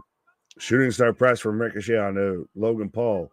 But these guys, 100%, they draw the additional eyes. They get that extra platform. Like Logan Paul's platform, I don't feel was going to involve as many pro wrestlers as it has, a la Seth Rollins, Roman Reigns, etc., until he really got involved with pro wrestling. It's very much like, how Bad Bunny's gotten so involved with WWE. He's obviously making the Booker T song. He's DOC in their games and everything. He's bringing whole shows to Puerto Rico, which was arguably one of, if not the best show, in 2023. So we've just got Logan Paul staring down Ricochet right now. Is that a match that gets a stipulation as well? We'll see. Complicated saying, take that, Logan Paul. What the main event? We'll see what's left right now. It's got to be, at least, it may not be a match, but probably the main event's going to be the contract signings. I've got Shayna Baszler, who very much looks like the evil painting from the first Ghostbusters movie. But I've got Shayna Baszler out here still calling out Ronda. And it's interesting, there's been releases to where she's saying of, people get behind me about this because they know I'm right. Well, yeah, we've kind of all been saying this. Speaking of knowing they're right, why? You coming all in here sus. Yeah, no. We're getting a fight between Shayna. Not a wrestling match, a fight between Shayna and Ronda. Shayna just hit a high kick. She won't see it coming. And she hates getting punched in the face. Well, no, she's going to try and stand with you. This is how every Ronda fight went past. Yeah. She got a little bit of hype. She's going to try and stand with you. Just drag her into deep waters. Just watch out for the armbar and just get the rear naked on her. Right? You're not wrong. Damian Priest coming out to the ring. Who's Dom competing at Great American Bash? Right now, it's, I guess, allegedly Mustafa Ali. But I still get the strong feeling it's going to be a triple threat. Yeah, it could definitely work its way into a triple threat for sure. What the hell? Grass-fed burgers on the grill. Why? And he takes the tractor another round. I like this, Aaron. I'll take two. Yeah, is that your way of saying we just going to start putting orders in here? Right, for sure. KO should attack Priest before the match starts. Got Damian for the win. Lions Den match is the only answer for Ronnie and Shayna. That's not a bad show. Fight pit. Street fight. Let's go. Or underground match. Yeah, right. It's going to be officiated by Dana White. No, make it a UFC fight. Put him in the fucking octagon. Let's go. Get Dana. No, where's Dana? Dana's just be like, I don't give a shit. Yeah, right. Oh, we're getting an advertisement for WrestleMania already, though. Oh yeah, we're getting. Gearing up. Apollo for the win. Well, it's still like you said, we're now into SummerSlam, so it feels already, even though we had WrestleMania 39 out in Hollywood, it's still one of those of you feel like you blink and you miss it, and we'll be back at WrestleMania 40. Yeah, tickets go on sale August 18th, so we're gonna see some commercials leading up to that. We'll see how fast WrestleMania sells out this time. I'm kind of tempted. Yeah, you know what? We've had multiple theories, Brian. Welcome to the stream. But we've had multiple theories on what could happen with that. It could simply be a case of Finn looks like he's going to win and it all gets botched, right? Like just him trying to cash in or be involved screws Finn up. I mean, there's multiple ways to get in and out of this scenario. Well, does it get to where you tease that Damien's going to cash in and he doesn't fully cash in? Because that's the thing is, do we get that weird, awkward? I don't know. I'm so torn because do we get another weird, awkward cash in when we had so much of that with Austin Theory? Do we run that back again a second time of like awkward cash ins? Or do we just we build to that moment to where it's like, fuck it, I'm cashing in? Yeah, maybe. Like, I mean, we've seen it kind of happen several times with the women's Money in the Bank as well. So, yeah, maybe not going to the well too many times in either direction could be very true. Right. Got it. Go ahead. Wait, what? What about fries? Oh. Damien for the win. Yeah, you're good, bro. There you go. We are in a commercial break. We are rolling through Raw, folks. I hope everyone out there is having a wonderful Monday. Don't forget, we're back tomorrow. NXT, the go-home show for the Great American Bash. We'll see what that brings for us tomorrow. Dynamite on Wednesday. Thursday, I'm here with Luna Havoc for Impact. Plus, we got Luna's Lounge coming your way. Friday, we got the double header. We got SmackDown. We got Rampage. Saturday, Collision. Sunday, the Great American Bash, and then another week through right into SummerSlam. So 2 solid weeks here on the channel. It's going to be a fun end of July, start of August, and then August is going to be a busy month here at the Wrestling for Life Network. Make sure you hit like, subscribe, and be a part of the family, folks. Well, Cena didn't WrestleMania in England this year. Yeah, no, I mean, Cena dropping that, I'm kind of surmising what you're trying to say there, Steve.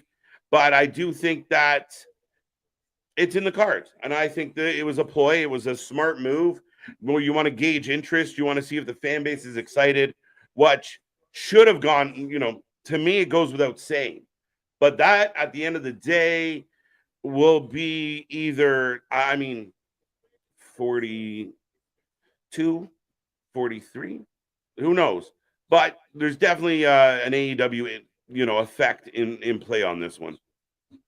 Fight pits, Shayna versus Ronda. Yeah, they're going to fight. We'll see how they do it, but they're going to fight. Born to be Wild by Steppenwolf, this year's theme for SummerSlam. I have SP in the air fryer. All right, buddy. Get your snacks, get your feel good. Fantasy booking, RVD versus Ricochet. Yeah, it'd be fun. Absolutely. Why not?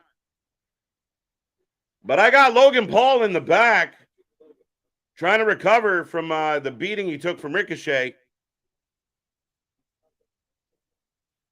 Bring back Cormier as special guest referee again. Yeah, y'all remember when they randomly did that? Yeah. Do it.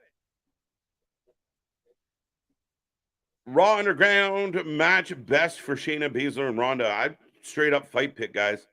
Steve, forget Underground. Go fight pit. Give me some Lion's Den.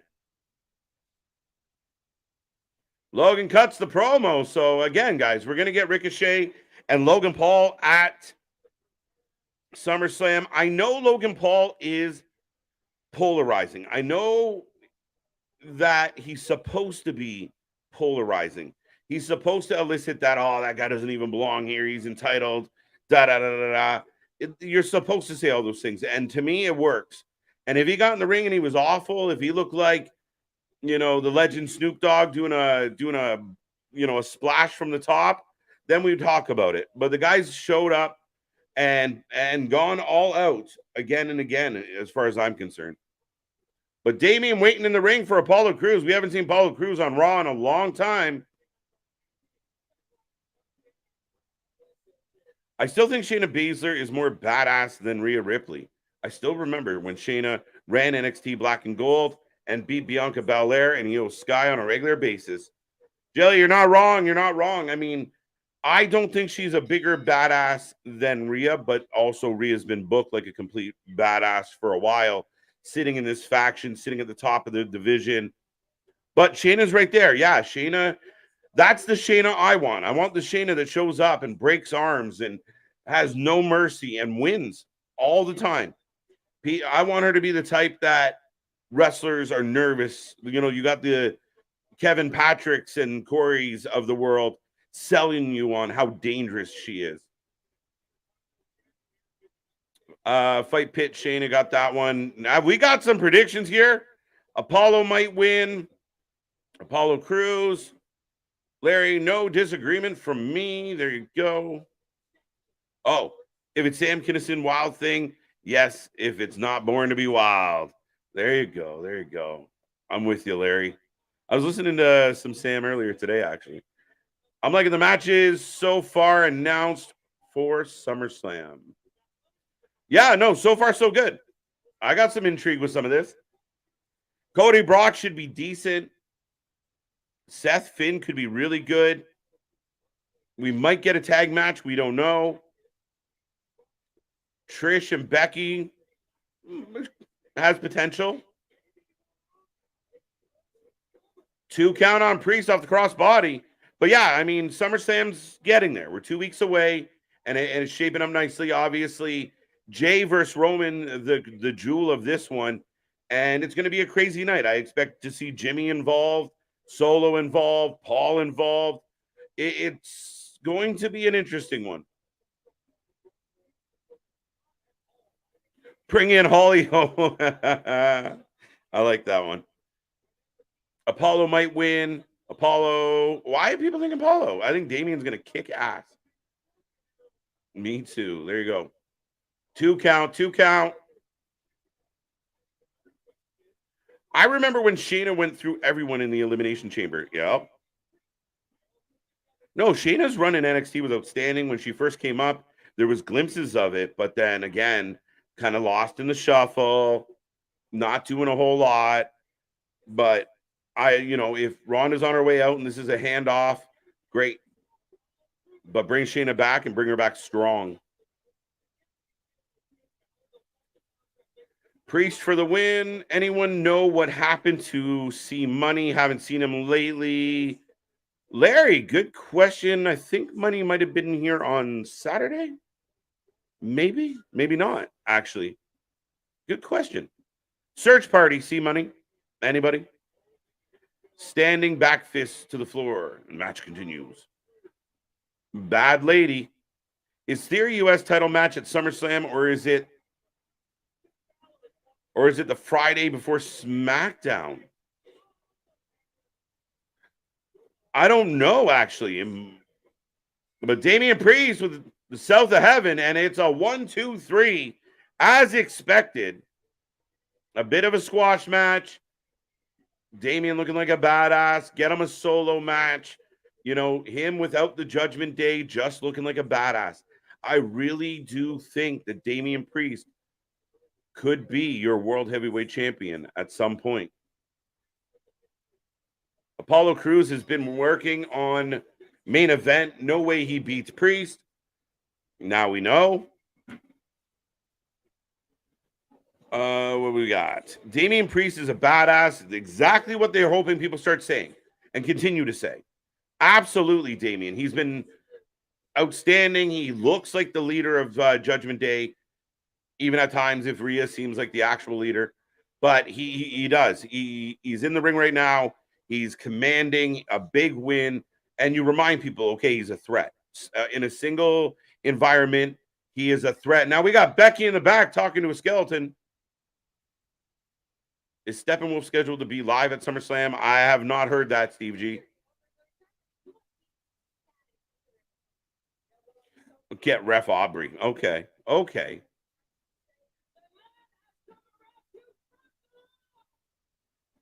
The man has come to Tampa.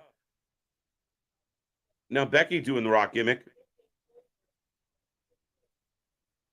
All right. The Judgment Day is a gothic group. Yeah. If you want to equate the dark, Yeah, okay. Fair enough. Definitely goth vibes. I think the mystique behind Shayna went away when they teamed her with Nia Jax. You're not wrong. And it was so back and forth and so 50-50 booking. And that's what killed her was you have her in this situation and she's not dominating. She's not consistently reminding you of what a killer she can be. Money got a new job. He can't be here as much. Man, damn jobs. Well, shout out to C Money. And if anyone's talked to him, say hi for us. KO. All right. 4-0. Right now, we're getting a Gunther McIntyre face to face, which is interesting because we still have a contract signing to come. Plus, we just had a Ricochet Logan Paul face to face. And I think we had a Becky and Trish face to face. No, but that was a match that led to a kerfuffle. So at least they built that up. But yeah, we've had quite a few face to face. Priest 5-0, 4-0, 4-0. Larry, I've seen him either. He used to show up sometimes to power. Okay. Judgment Day runs Raw. They have been.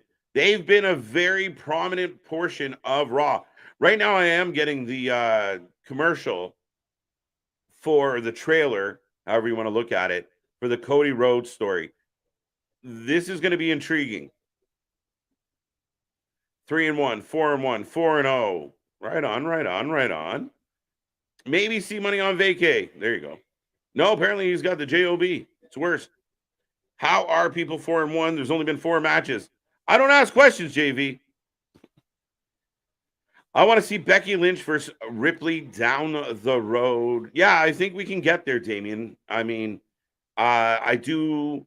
I think that's where something like with Trish comes in handy because it keeps Becky away from the title. She still has a name. People are still happy to see her. She's still getting TV time, but she's not constantly harassing the champion. I feel like that happened too much with Belair's run, where it was Becky, more Becky. Over or under 12 more months of Apollo in WWE. Oh, Brandon. I'm going to say, I'll go over just because I'm in a nice mood, my friend. I'll go over. That's a hard shout. And I hate to say that. Legal Killer and Bray would be good champions. Okay.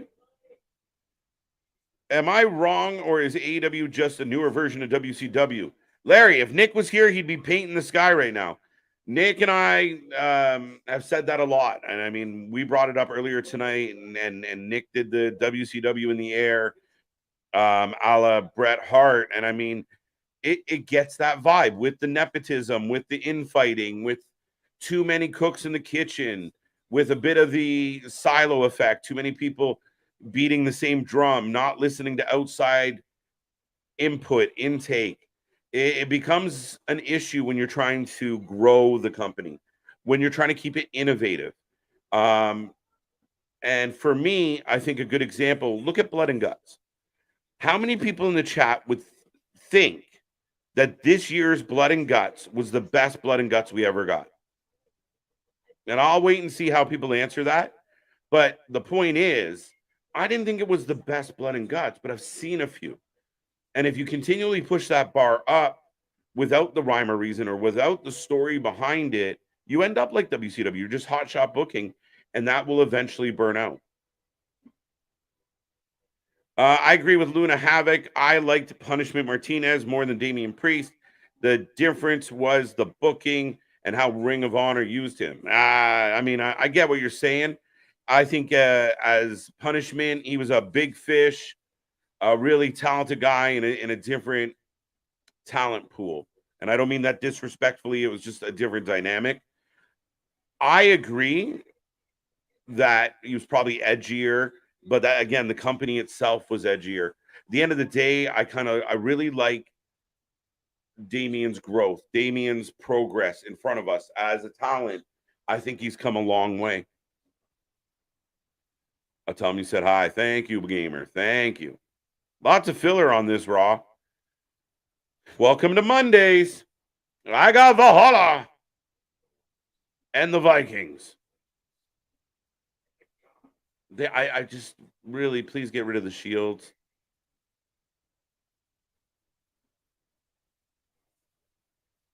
So, yeah, like I said earlier, the Alpha Academy and the Vikings are going to continue their rivalry into, I don't know what they do next.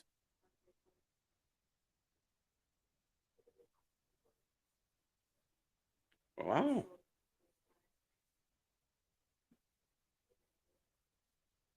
There you go. There you go. So they gave Valhalla some talking. Okay. Sarah Logan getting some things off her chest. KJ, I just pictured this. Take Imperium, take Gunther, 2 guys away from away and add FTR. That would be crazy. It'd be stacked. Absolutely stacked. But here comes Drew McIntyre, the other half of the face to face. We will see what happens here. Somebody out there remind me, is there any other matches slated? Didn't someone call a Drew match earlier in the chat against someone in Imperium?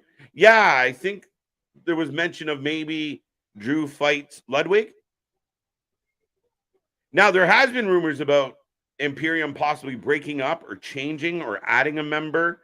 There's been rumors of Ilya possibly joining Imperium. I mean, does Wolf come back to Imperium? Now, he was seriously injured. I don't know what his status currently is. KJ, WWE should ref Aubrey women's matches at SummerSlam. I read that one, and I still don't agree with it. Don't know the question, only the answers. That's it, right? Nick, out of time, so say goodbye. What is yours now is mine. Now I always get halfway through it and go, okay, I see what you're doing. And I dream broken dreams. That's adorable. All right. You're singing us a lullaby. I appreciate that. C Money said this for Nick. Oh, and if Nick especially asked where I've been, tell him I had to go. My planet needs me. No, Poochie died on the way back to his home planet. There you go. That one's for Nick. Under 12 rounds, I mean months. I think I went with months. Brian Pillman Jr. reportedly heading, yes, great move for both. But now Gunther's got the mic. The problem with Apollo is he has the personality of a cardboard box. That's it. He's a talented guy. Don't get me wrong. He's another guy that would have benefited from the Hurt Business or MVP or Paul Heyman or somebody to just let him be the athletic muscle and just do the talking for him. Make him compelling that way. James, super excited for Heels. Yes, I'm pumped. Heels is returning. Big fan. I can't wait to see the intensity between Gunther and Drew McIntyre up next after the commercial break. So I'm catching up, Damien. Well, it's not overly intense right now. Hurts. It's not Poochie. I do not accept it. LOL. He's bleeding gums Murphy. What's up, Tony? How you doing? Got you. Oh, we didn't even have a pre-match to determine man advantage. Out of context, I'm not sure. Nick, I'll let him know. There you go. Playing broken telephone.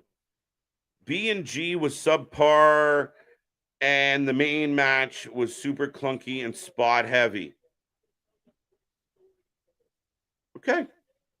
I'm not disagreeing. And I liked it. I enjoyed the night as far as it was what it was, but it was just not the best one. And maybe I shouldn't expect each one to be better than the next, but you kind of aim for that, right? You want this show to be better than the next show. That's kind of how you're supposed to do it. But Drew McIntyre going back and forth with Gunther right now, guys. This was mid-bottom 3. How's tonight's card been so far? Could be better. I mean, it's been what we got hasn't been bad, but it feels like we haven't got a lot, if that makes sense. Triple H always does a bunch of filler. I think the WWE does a bunch of filler. Ever since, Nitro disappeared, this 3-hour show is a lot of filler. All right, Ludwig opening his mouth. So it looks like we're going to get Drew and Ludwig. So we will get a commercial and Drew and Ludwig, I'm assuming. Tonight's Raw, meh. I'm kind of with you, Steve. Viking Raiders are counting the days until they can leave WWE. Oh, I'm no doubt, Steve. Come on now. If anybody would want out the fucking door faster, they got to be on a short list. Mustafa might be on that list. But there's a few that can't wait to have a sit down with Tony Khan. R-Truth. And if you can get War Machine back to take on fucking FTR, woo, let's go. R-Truth has been missing for a while too. Well, he did get hurt. And he is an older gentleman. I mean that respective. Wow, why can't I speak? I mean that respectfully, vitamins, folks. Be careful how you consume them. But respectfully to R-Truth is that he got hurt, and I don't think there's any rush to bring him back. Do I think we'll see him again? Yes. Is it unfortunate how he got hurt? Yes. But the guy's been extremely durable his whole career. But again, it just okay. So yeah, we're going to commercial, and I feel like we have a match. Will we get a chance? Will we get Chase U for Alpha Academy? Yeah, why not? We've been kind of joking about it. It would be nice. Send Alpha down if you have to. Drew's in his ring gear. Ludwig's in his ring gear. So yeah, let's go. Good wrestling is filler? Dang. Well, no, when we get the good wrestling, it's not. But tonight, I feel like, again, like we get face-to-face. We're getting a lot of, I don't know. It's up and down, Richard. It's up and down. Try and be fair with it. Drew should be the guy to win the belt. I think he will. I just think Gunther's going to beat Honky Tonk's record first, and then they will transition. I think Drew if Drew loses at SummerSlam, return, and then they have another match at Payback, that might do the trick number-wise, I think. So maybe Payback, the one after Payback. What if during the contract signing, Priest cashes in and wins the title? Not going to happen, but that would be insane. Yeah, that'd be different. He wins the title, and Finn's got to fight Priest? Yeah. Not likely, but would confuse a lot of people in a good way, probably. I just watched the newest episodes of Being the Elite and found out the bed of nails used in the Blood and Guts match weighed 100 pounds, and Omega's back and left arm was messed up from it. Yeah, you saw when his back hit it, you can only try and hit it as flush as possible. But when it tipped and fell on him, you saw him jump like he got poked by, a few of them because they didn't come down in that flat form. So they hit him on an angle. He felt every bit of it. I hope Gunther retains against Drew. I like both guys, but Gunther is special talent and is probably the best booked in WWE right now. I would agree. He's one of the best booked. He's very protected, as he should be. He looks like a badass. He had that moment when he got up on the announce table, and was screaming out to the crowd. It was perfect. It's been good from Gunther. The only reason I would vote for Gunther to lose this title after beating the record is I would like to see Gunther move on to something bigger. That would be the World Heavyweight Championship. Whether Seth has it, whether Finn has it, whether Damian has it, at some point, I would like to see Gunther head that way. Did we forget both Apollo and Ricochet almost joined the Hurt Business? Yes! And they didn't. I don't know why, but they didn't. Right? I, for one, am glad he got dressed first as well. Very true, Aaron. Welcome back, by the way, if I haven't said it yet. Blood and Guts, we never have a pre-match man advantage. Oh, I see what you're saying. Yeah. Fair enough. Are you sure, though? I know we do it with war games and such, but yeah, you might be right there. And again, I mean, it's an interesting night when you got all these entrances happening, and it was just, yeah, I don't know. I don't want to go too far into it, but I mean, it just is what it is. Like my point earlier was just, you're going to run yourself into a challenge meeting the fans' expectations, right? When you bring out a 100-pound board of nails and you still didn't deliver one of the better overall, like you're taking a lot of bumps and a lot of tricks to kind of go, okay, but we've seen better. That's a tough show. Drew for the win. Yeah, if this match is happening, Drew's winning it. Why does look like he belongs in a hemorrhoid commercial? Wow. Does he? It's that face, right? It's just that snotty, puckered face. Drew versus Gunther going to be fire, but should Drew win it? No, not the first time. I think Gunther beats him at SummerSlam. Drew has to keep going. You keep the story going. You make him earn it. War Machine versus FTR is a wet dream. Yeah, absolutely. Let's go. Vitamins 2 times, 2 at a time. That's how you do it. R-Truth is comic relief. Will be good to see him again. Yeah, no, I mean, the guy's a legend and never really aged, always made himself relevant. And again, I believe that 24/7 title should belong to him. So we'll see. I would like to see him back. I just don't think they're in any rush to bring him back. Take effect, yeah. No kidding. Kaiser might win with a roll-up. I hope not, Larry. Aaron Jobson, Gunther won't lose until he breaks the record. He has like 40-ish more days. Yeah, I agree. That's where we're holding on for. So that's where you make it look like Drew's going to win at SummerSlam. And we talked about what could be the match of the night at SummerSlam. Gunther and Drew could potentially be that match. But you make everybody think Drew's going to win at SummerSlam. You pull him along, and then Gunther, breaks everybody's heart. Perfect. And then we have Drew having to chase down that title, not just hand it to him. Imagine a 5-star classic of Imperium Triple Threat. 5-star classic of an Imperium Triple Threat. Right on, right on. No, that's not going to fly. Tiffany Stratton is from Minnesota. Tiffany Stratton wants to be part of a relaunch of Total Divas. So how about that? That bed of nails spot was hard to watch. I was waiting for someone to get a nail through the wrist.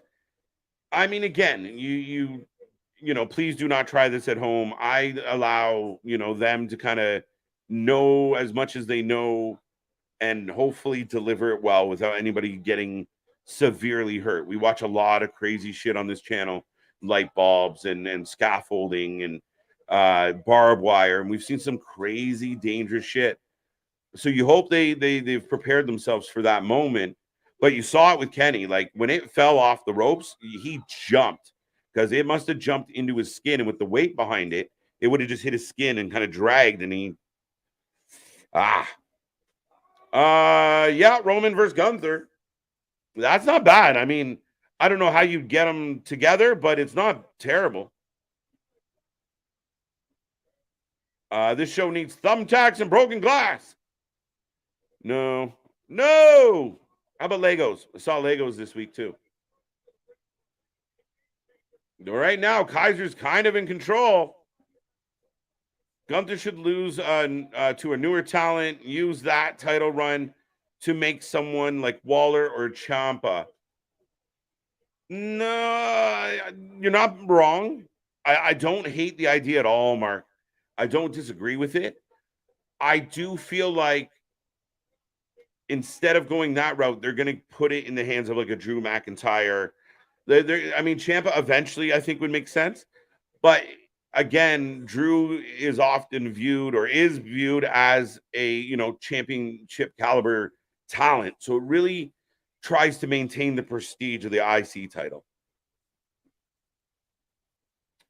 Crowd would be too confused, too bewildered with Gunther versus Seth. I think that could work out really well. I'm sorry. I think Seth sells so well. Seth's such a talented guy. You play, the underdog, David versus Goliath. I think it would work really well. Dale's got Drew. Rhea's nothing without Dirty Dom. I don't know about that, mister. I cannot agree. I'm an agent of chaos. I would love to see the Muck Hogan would do an AEW. You're never going to see it. So I have no idea. Aaron, other way around. Thank you, Larry. Drew for the win. There you go. Raw's been meh. Yeah, I'm starting to feel a little long, right? We got about 25 minutes to go. Again, not a whole lot of twists and turns. Very straight line. Yeah, I mean, it is what it is. Is it terrible? No. But yeah, maybe a little bit too meh overall. Not a whole lot of giddy up in tonight's festivities. Corey talking to Ludwig is awesome. Makes KP sound palatable. That's not true. KP is not palatable. Yeah, Raw's so far is not bad. Not bad's a very accurate way to put it, Bash. Welcome back if I haven't said it yet. I remember back in my high school, someone put a full Nelson on someone. Ambulance had to come. Shit.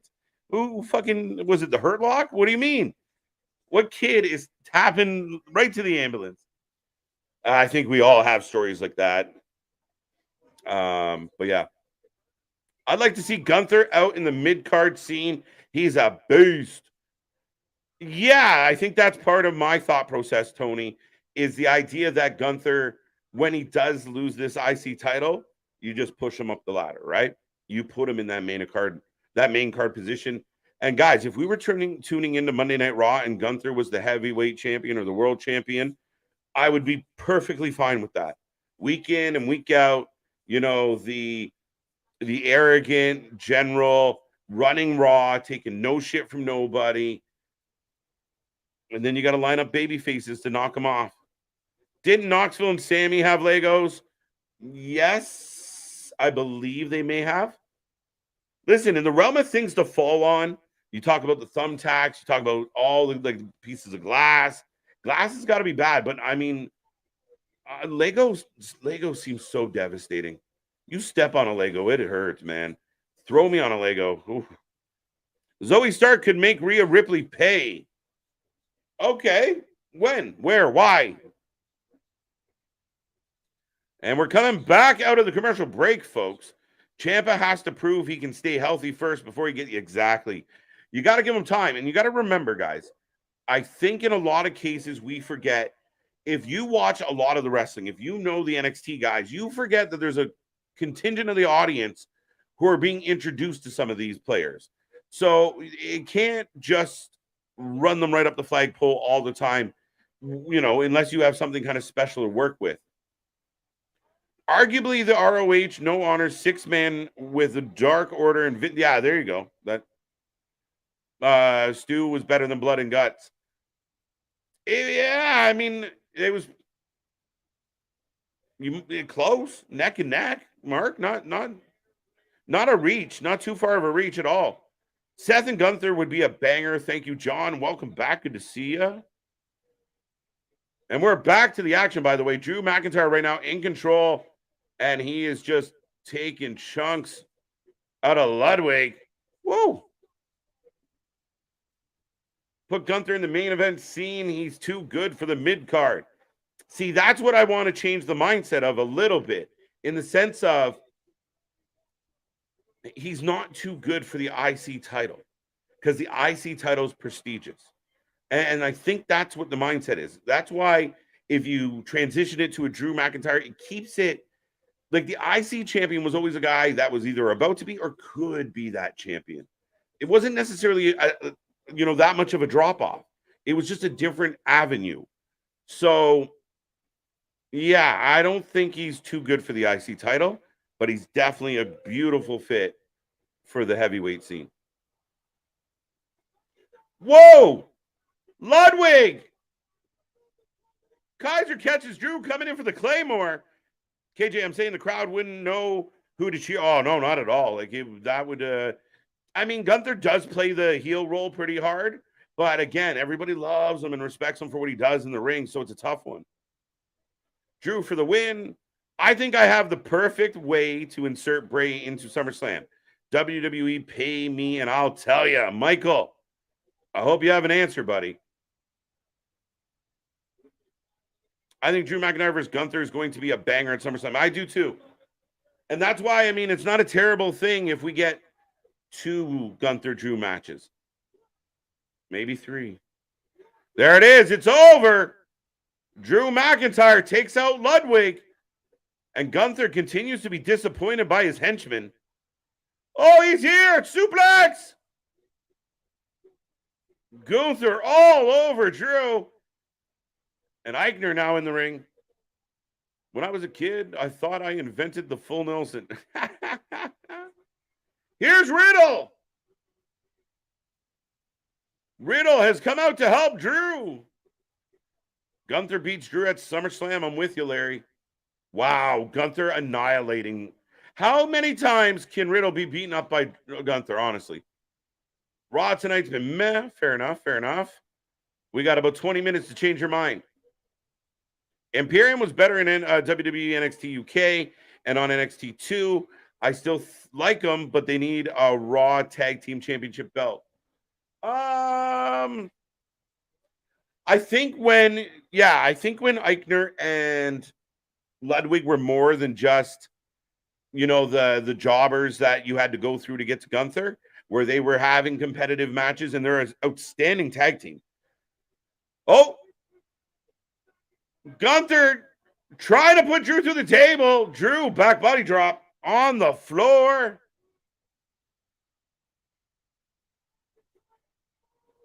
McIntyre putting Gunther through the announce table. It didn't look like that table broke the way it was supposed to, but man.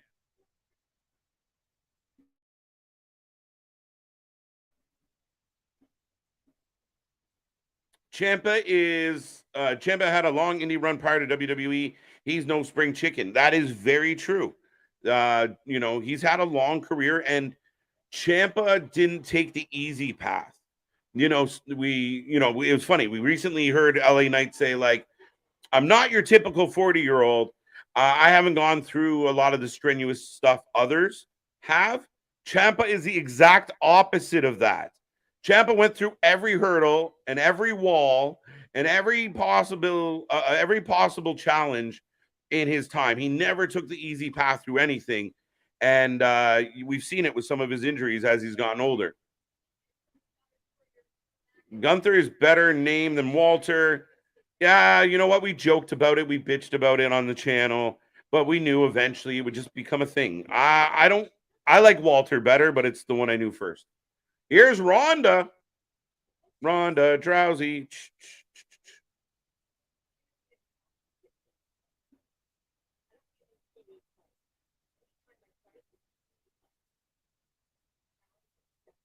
So Ronda bangs out a cliche and accepts the challenge. So we're getting a fight at SummerSlam between Ronda Rousey and Shayna Baszler. Got to get the mid-card bad mindset. The mid-card bad mindset.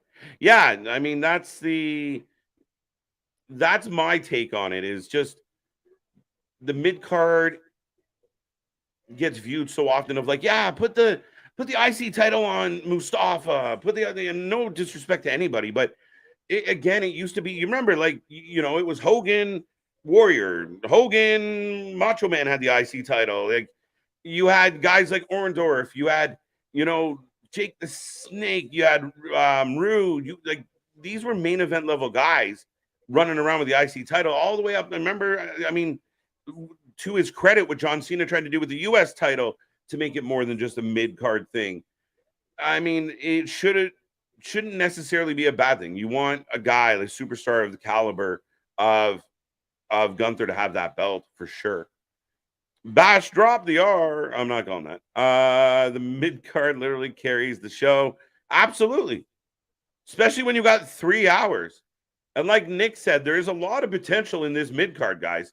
And we listed off a bunch of guys here tonight that, like, if used properly, there's something here with Shinsuke and Gargano and Ciampa and Bronson, and the list went on. And there's a bunch of other talent that we haven't seen in a hot minute that could add to a mid card.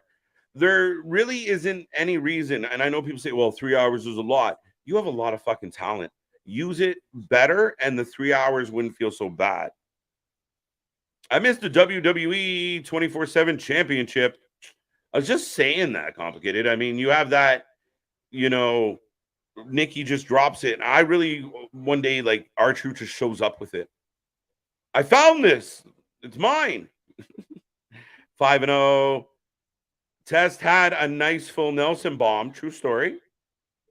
Not very often you see a Test compliment, so there's a good one. 5-0. Hey, look at the medium-sized Bill. Medium-sized Bill. Oh, my God, they killed Riddle. Riddle? Again, I asked the question, how many times can Riddle get beat up by Gunther? Like, at what point does Riddle go, fuck it, I'm not going. I'm staying back here, man. I'm high. I don't want to run. He's only going to beat me up. Now, SummerSlam, Riddle comes out to help Drew McIntyre again. 3-on-2. Could we use an RKO to help out? Could that be the pop? Could that be maybe? I still don't know if he loses at SummerSlam, so that's where I'm hesitant to think that.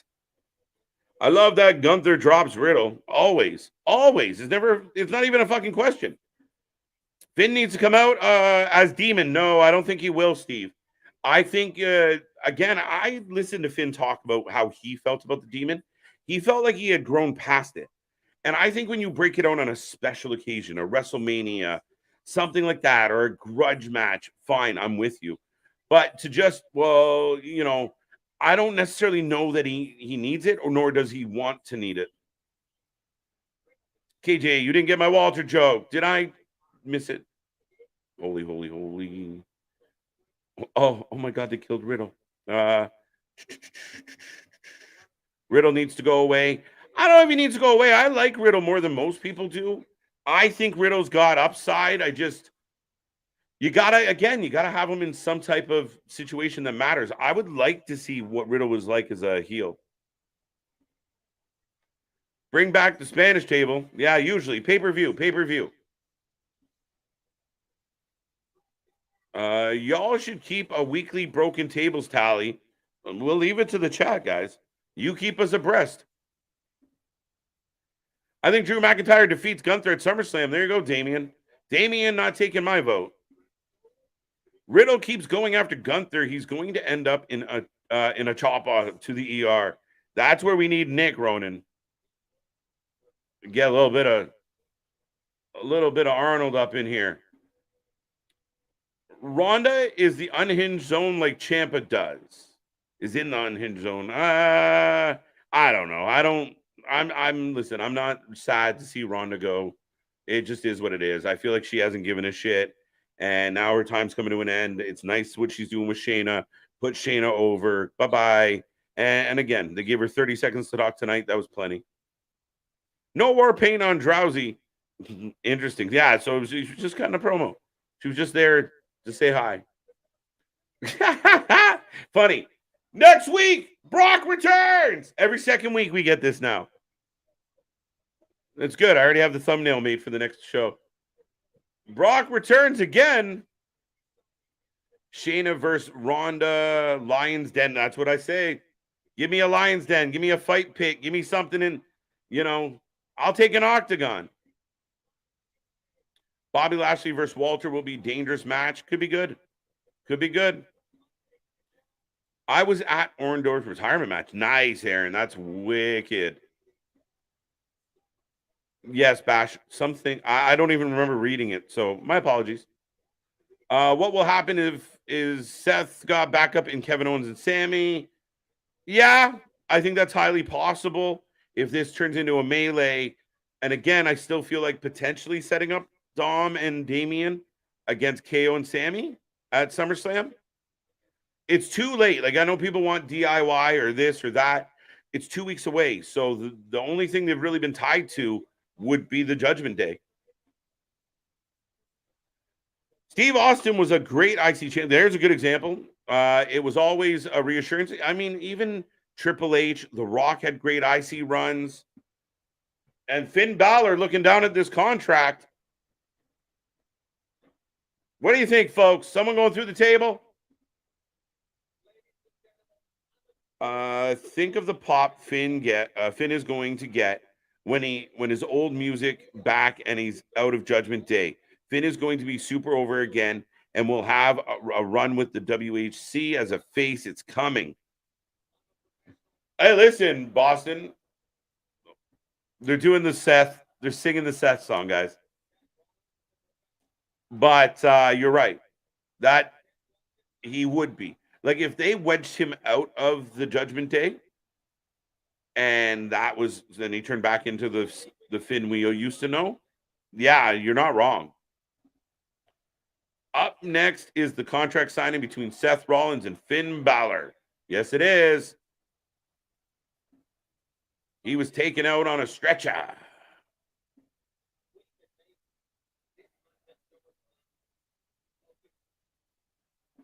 Lions Den, there you go. We need Gunther hype train going to break Honky Tonk Man record. He is. And I'm looking forward to it. I mean, you heard the stories that they're trying to modernize their record books. And so, yeah, I mean, this is a big record. It's been a good run for Gunther. And I think they're not going to turn back now. There's no way he's going to miss it by 30 days. How many times can Riddle be knocked out by Gunther? Answer, endless. Yeah, he just doesn't get it. Right? He just keeps coming back for more. Pow, right in the kisser. Comes back for more. He has been beaten up by Gunther a shit ton. Finn needs to come out as the Demon. I got that one. WWE should have a U.S. belt and a Fox belt. Oh, don't do the Fox belt. Nah. What would you do if Seth Rollins sent you a pick? What would you do? Like, I mean, what kind of pick, Dave? I don't know how to answer that, sir. I need details. The weekly beatable Brock. He was taken out on a stretcher. Got that one. Steve, nah, the Demon sucks. I'll be cool if they let Finn be a Marvel character.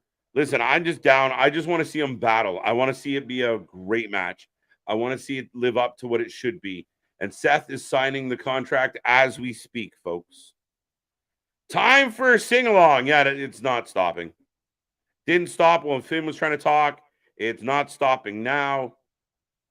So Seth just signs it and sits down. The Demon Finn is dead. I don't know if he's dead. Nothing's ever really dead in wrestling, Bobby. He is definitely in a coma. We just got to figure if we unplug him or revive him. But yeah, will there come a time and a place for a Finn Demon night? Yeah, for sure. Absolutely.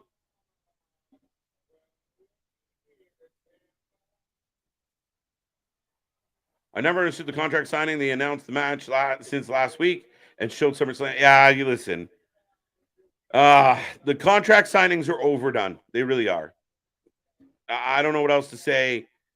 I mean, we had a face-to-face with Drew and Gunther that led to a match. We followed up with another contract signing, essentially, because it's the same difference. But that's how we're going to go off the air tonight, folks.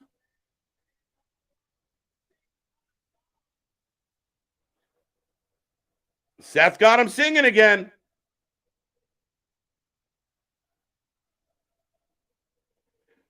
I've given up on all that WWE will ever properly push Finn Balor. The man was your first Universal Champion, and since then you have devalued. It's been a very interesting thing for Finn, and I was a little surprised. Like the Judgment Day thing has seemed to rejuvenate Finn Balor and have him booked in a much better light than he had been. We'll see where it goes from here, but at the end of the day, you're going to have to find a way to just put him in the ring and let him be him. Let him really deliver and remind everybody how good he really is. Time after time.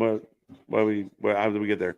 I can see Seth go through the table, possibly. I said Seth was my bet. I think Seth's going to go through the table. Play my song. WWE Universe sing Seth battle him. They would get a light heavyweight title. Possibly Keyshawn. They got plenty of talent to do it, but Finn is smiling, so I'm assuming he's got some friends on the way out as he signs the contract. Bash, I don't even remember Finn's last win at pay-per-view. It's been so long. Last Finn pay-per-view win. That's a great question. I think Finn will win and eventually turn face and go against Priest. Possibly. Calling it Zoe, yeah, good call. What's up, Tim? How you doing? Welcome. Seth looks normal with that suit. Nice suit, looking sharp tonight. The boogeyman was, oh, here they come. And not they, Damien. Oh, no, they come. Dom's coming in the other way. So the Judgment Day pouring out of every side of the arena at this point. I do not like the demon gimmick. Just let Finn be Fergal. There you go, Dave. Have Rock come out and be like, sorry for interrupting your little song along. Sing along. So the Judgment Day are up on the apron.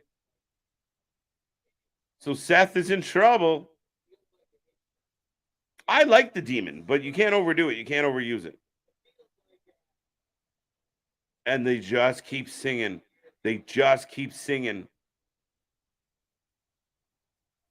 Seth and Finn having, that'd be interesting, Dave. I'm going to make you my 7-year bitch. Strong words from Finn. Laying it in. Bray comes out and helps Seth. Bray, no. No. We know that's not happening. How many times last year was he beaten by Edge on pay-per-view? Pretty much made Finn Balor put to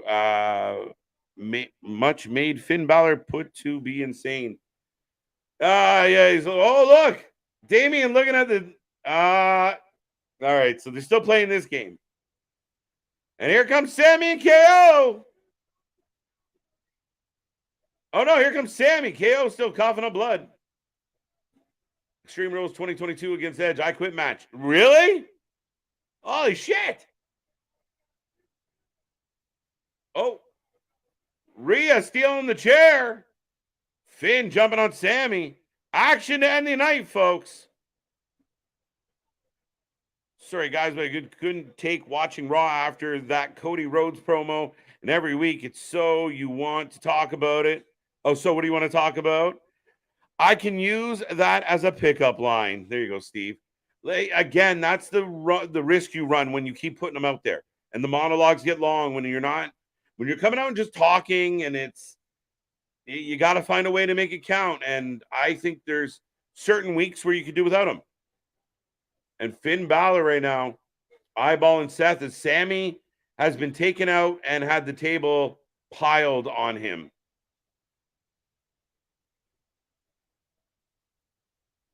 Finn should become... Raw is cool tonight. Cool might be a little strong for my opinion. Okada versus Osprey for sure. I foresee Bayley stealing Io's title cash in. When Io eventually cashes in, Bayley steals the pin. I don't know. It all depends. It all depends on how she's doing overall. Dom to the top. Frog splash on Seth. Seth up top. As the champion is being picked apart here, folks. All 4 members of the Judgment Day getting in on this beating. And we're going off the air. Kind of felt like this was how it was going to end. The Judgment Day a couple weeks away. Looking like they're ready to take out the champion. And again, still teasing. Damian looking at that like, wait, the champ's down. Can I cash in tonight? So, interesting times. But that is the end of the show, folks. Make sure you get in the chat. Give me your rating out of 10. Let me know how you felt about Raw overall, not just the number. Not a bad, I don't know. It wasn't a great show, if I'm going to be honest.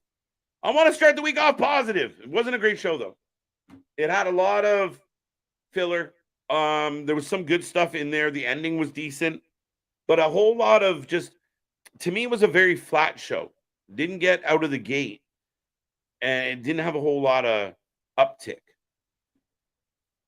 8 out of 10. 6.3 out of 10. 5 out of 10 tonight. Not a lot of excitement till the end. Yeah, I'm kind of with you there. 7 out of 10 says James. A little more happy. 4 out of 10. Not happy at all, Dale. Great stream, KJ and Big Nick. Thank you, Steve G.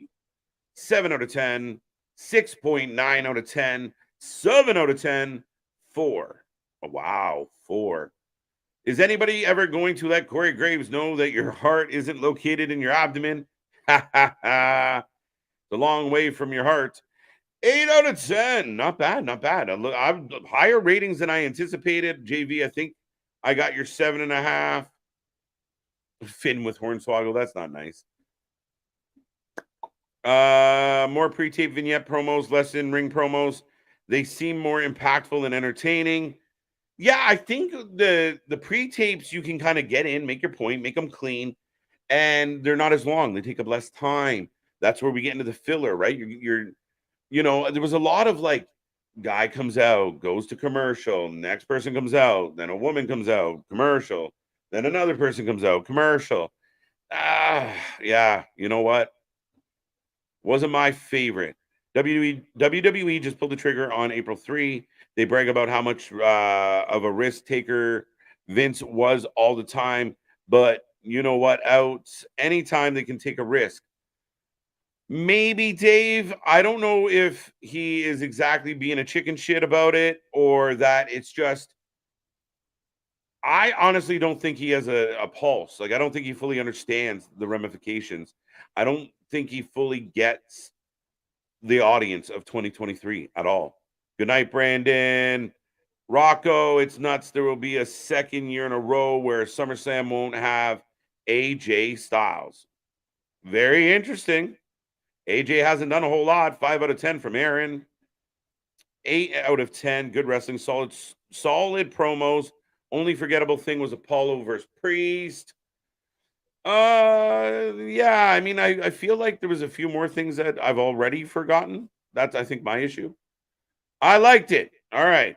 I liked it. I didn't love it. Raw needs something. I don't know what, but they need something. Too much time filler and not enough interesting content to do with.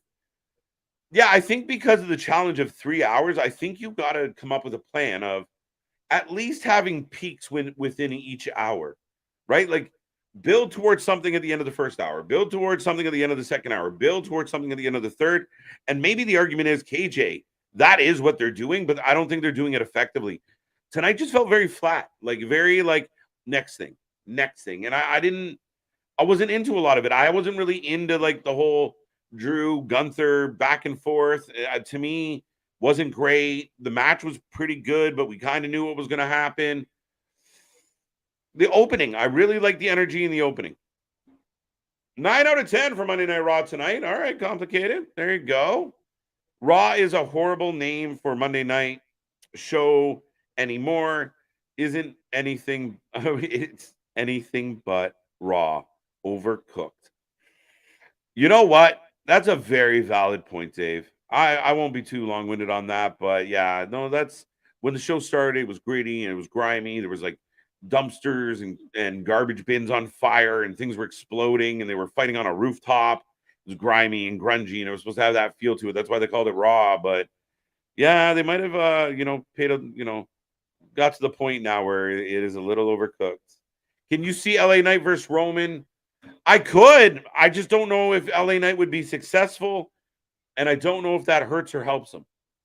Maybe a nice chase of Roman, even though he falls short, still keeps his momentum going. But I don't see LA Knight being the guy that takes the belt away from Roman Reigns. USA should put a few pitcher-in-pitchers. If any show could benefit from a pitcher-in-pitcher, it probably would be that one. I think the second hour of Raw needs to be matches only. Maybe get more talent spots on TV. I believe you're right as far as, I don't know if the full hour has to be, but you need a solid span where you're just giving the fans action. Get them interested in what's going on. Fill it in with some pre-tapes and quick backstages, and only have one or two things that require ring time that is going to take away from the action. I did notice the only women's match was a pre-match beatdown. There was no need. Well, we did have Becky and Starks as well. So Becky beating Starks, so she will get her match against Trish. Woo! Do you hate the commercials cut into good matches? Yes. I have a lot of trouble getting into the match when it just starts and then break. They just started. You went to break between entrances. Why can't you go longer and give us a decent match? A decent amount of match to the point where I'm really kind of like, oh, what's going on here before you jump away? It doesn't matter who's in the match. When you go 2 minutes to the break, it's tough. W Stream, thank you, TJ. For the love of God, make Raw 2 hours. In a perfect world, Bash. In a perfect fucking world. See ya Tuesday for NXT. Night. Great stream tonight, KJ. Thank you, Damian. Dom still sucks. Monday night, cutes. Yeah, Monday night. It's more like Monday night canoodles. W stream tonight, KJ. Thank you. Complicated. Knight versus Rollins sounds better. I agree. 10 out of 10 for the stream. Where did Big Nick go? Nick's had to go tuck himself in. LA Knight Heyman promo battle would be fun. We'd see how that would go. I think USA make Raw put in those commercials. A bit of both. You got to understand, it's money. The advertising dollars are everything, especially when you're not selling the pay-per-views the way you used to. You have your streaming services for that. That advertising money matters. So, yeah, they put them in for a reason. All commercials do suck, very much so. Raw only had 2 women feuds. It needs more. Yeah, it does. It really does. And I would love to see a little bit more out of the tag team division, right? Like when you have underutilized parts of your company, the women's division, the tag team division, then you're kind of missing. Like when we say you can put more in the show, make the tag team interesting. Make that always in the second hour. Maybe the women are always, the second half of the second hour. You pot thing, remember when you knew the cruiserweights were going to be on? So if you were a big fan of that, you didn't want to miss the segment with the cruiserweights, and they kind of rolled them out every time. Oh, here they come again. So to me, there's opportunity there. I'm looking forward to Carmelo Hayes, Trick Williams, Ilya Dragunov, and Schism Joe Gacy tomorrow night. It's going to be a fun one, and that's it. Last one of the night, last call. The sad thing is I would have to think about either watching this Raw or watching paint dry. I wasn't that bored, but I get where you're going. Where did Katana and the other girl go? They'll be around. I still think they're a part of Raw, so we'll see. All right, last one. Remember that Raw last year when KO and Rollins fought in the main event for the spot to call out Stone Cold at WrestleMania? They did the yeah, dude, that is funny as hell, and I remember that. Remember, a lot of nights we're sitting here live, just like, what is happening? But on that lovely note, Dave, I think I'm going to tip my ass to bed and say goodnight to everybody tonight. We are back tomorrow, NXT, all week long, folks. We are the channel for fans by fans. We cover more live wrestling than anyone else. Click all the links below. Join us on social. Join us on the Discord. Go check out Luna Havoc. We got more content coming your way, more live interviews, and a whole lot more fun. Thank you for being a part of our Monday night. And until tomorrow, we will see you on the flip side. Bye.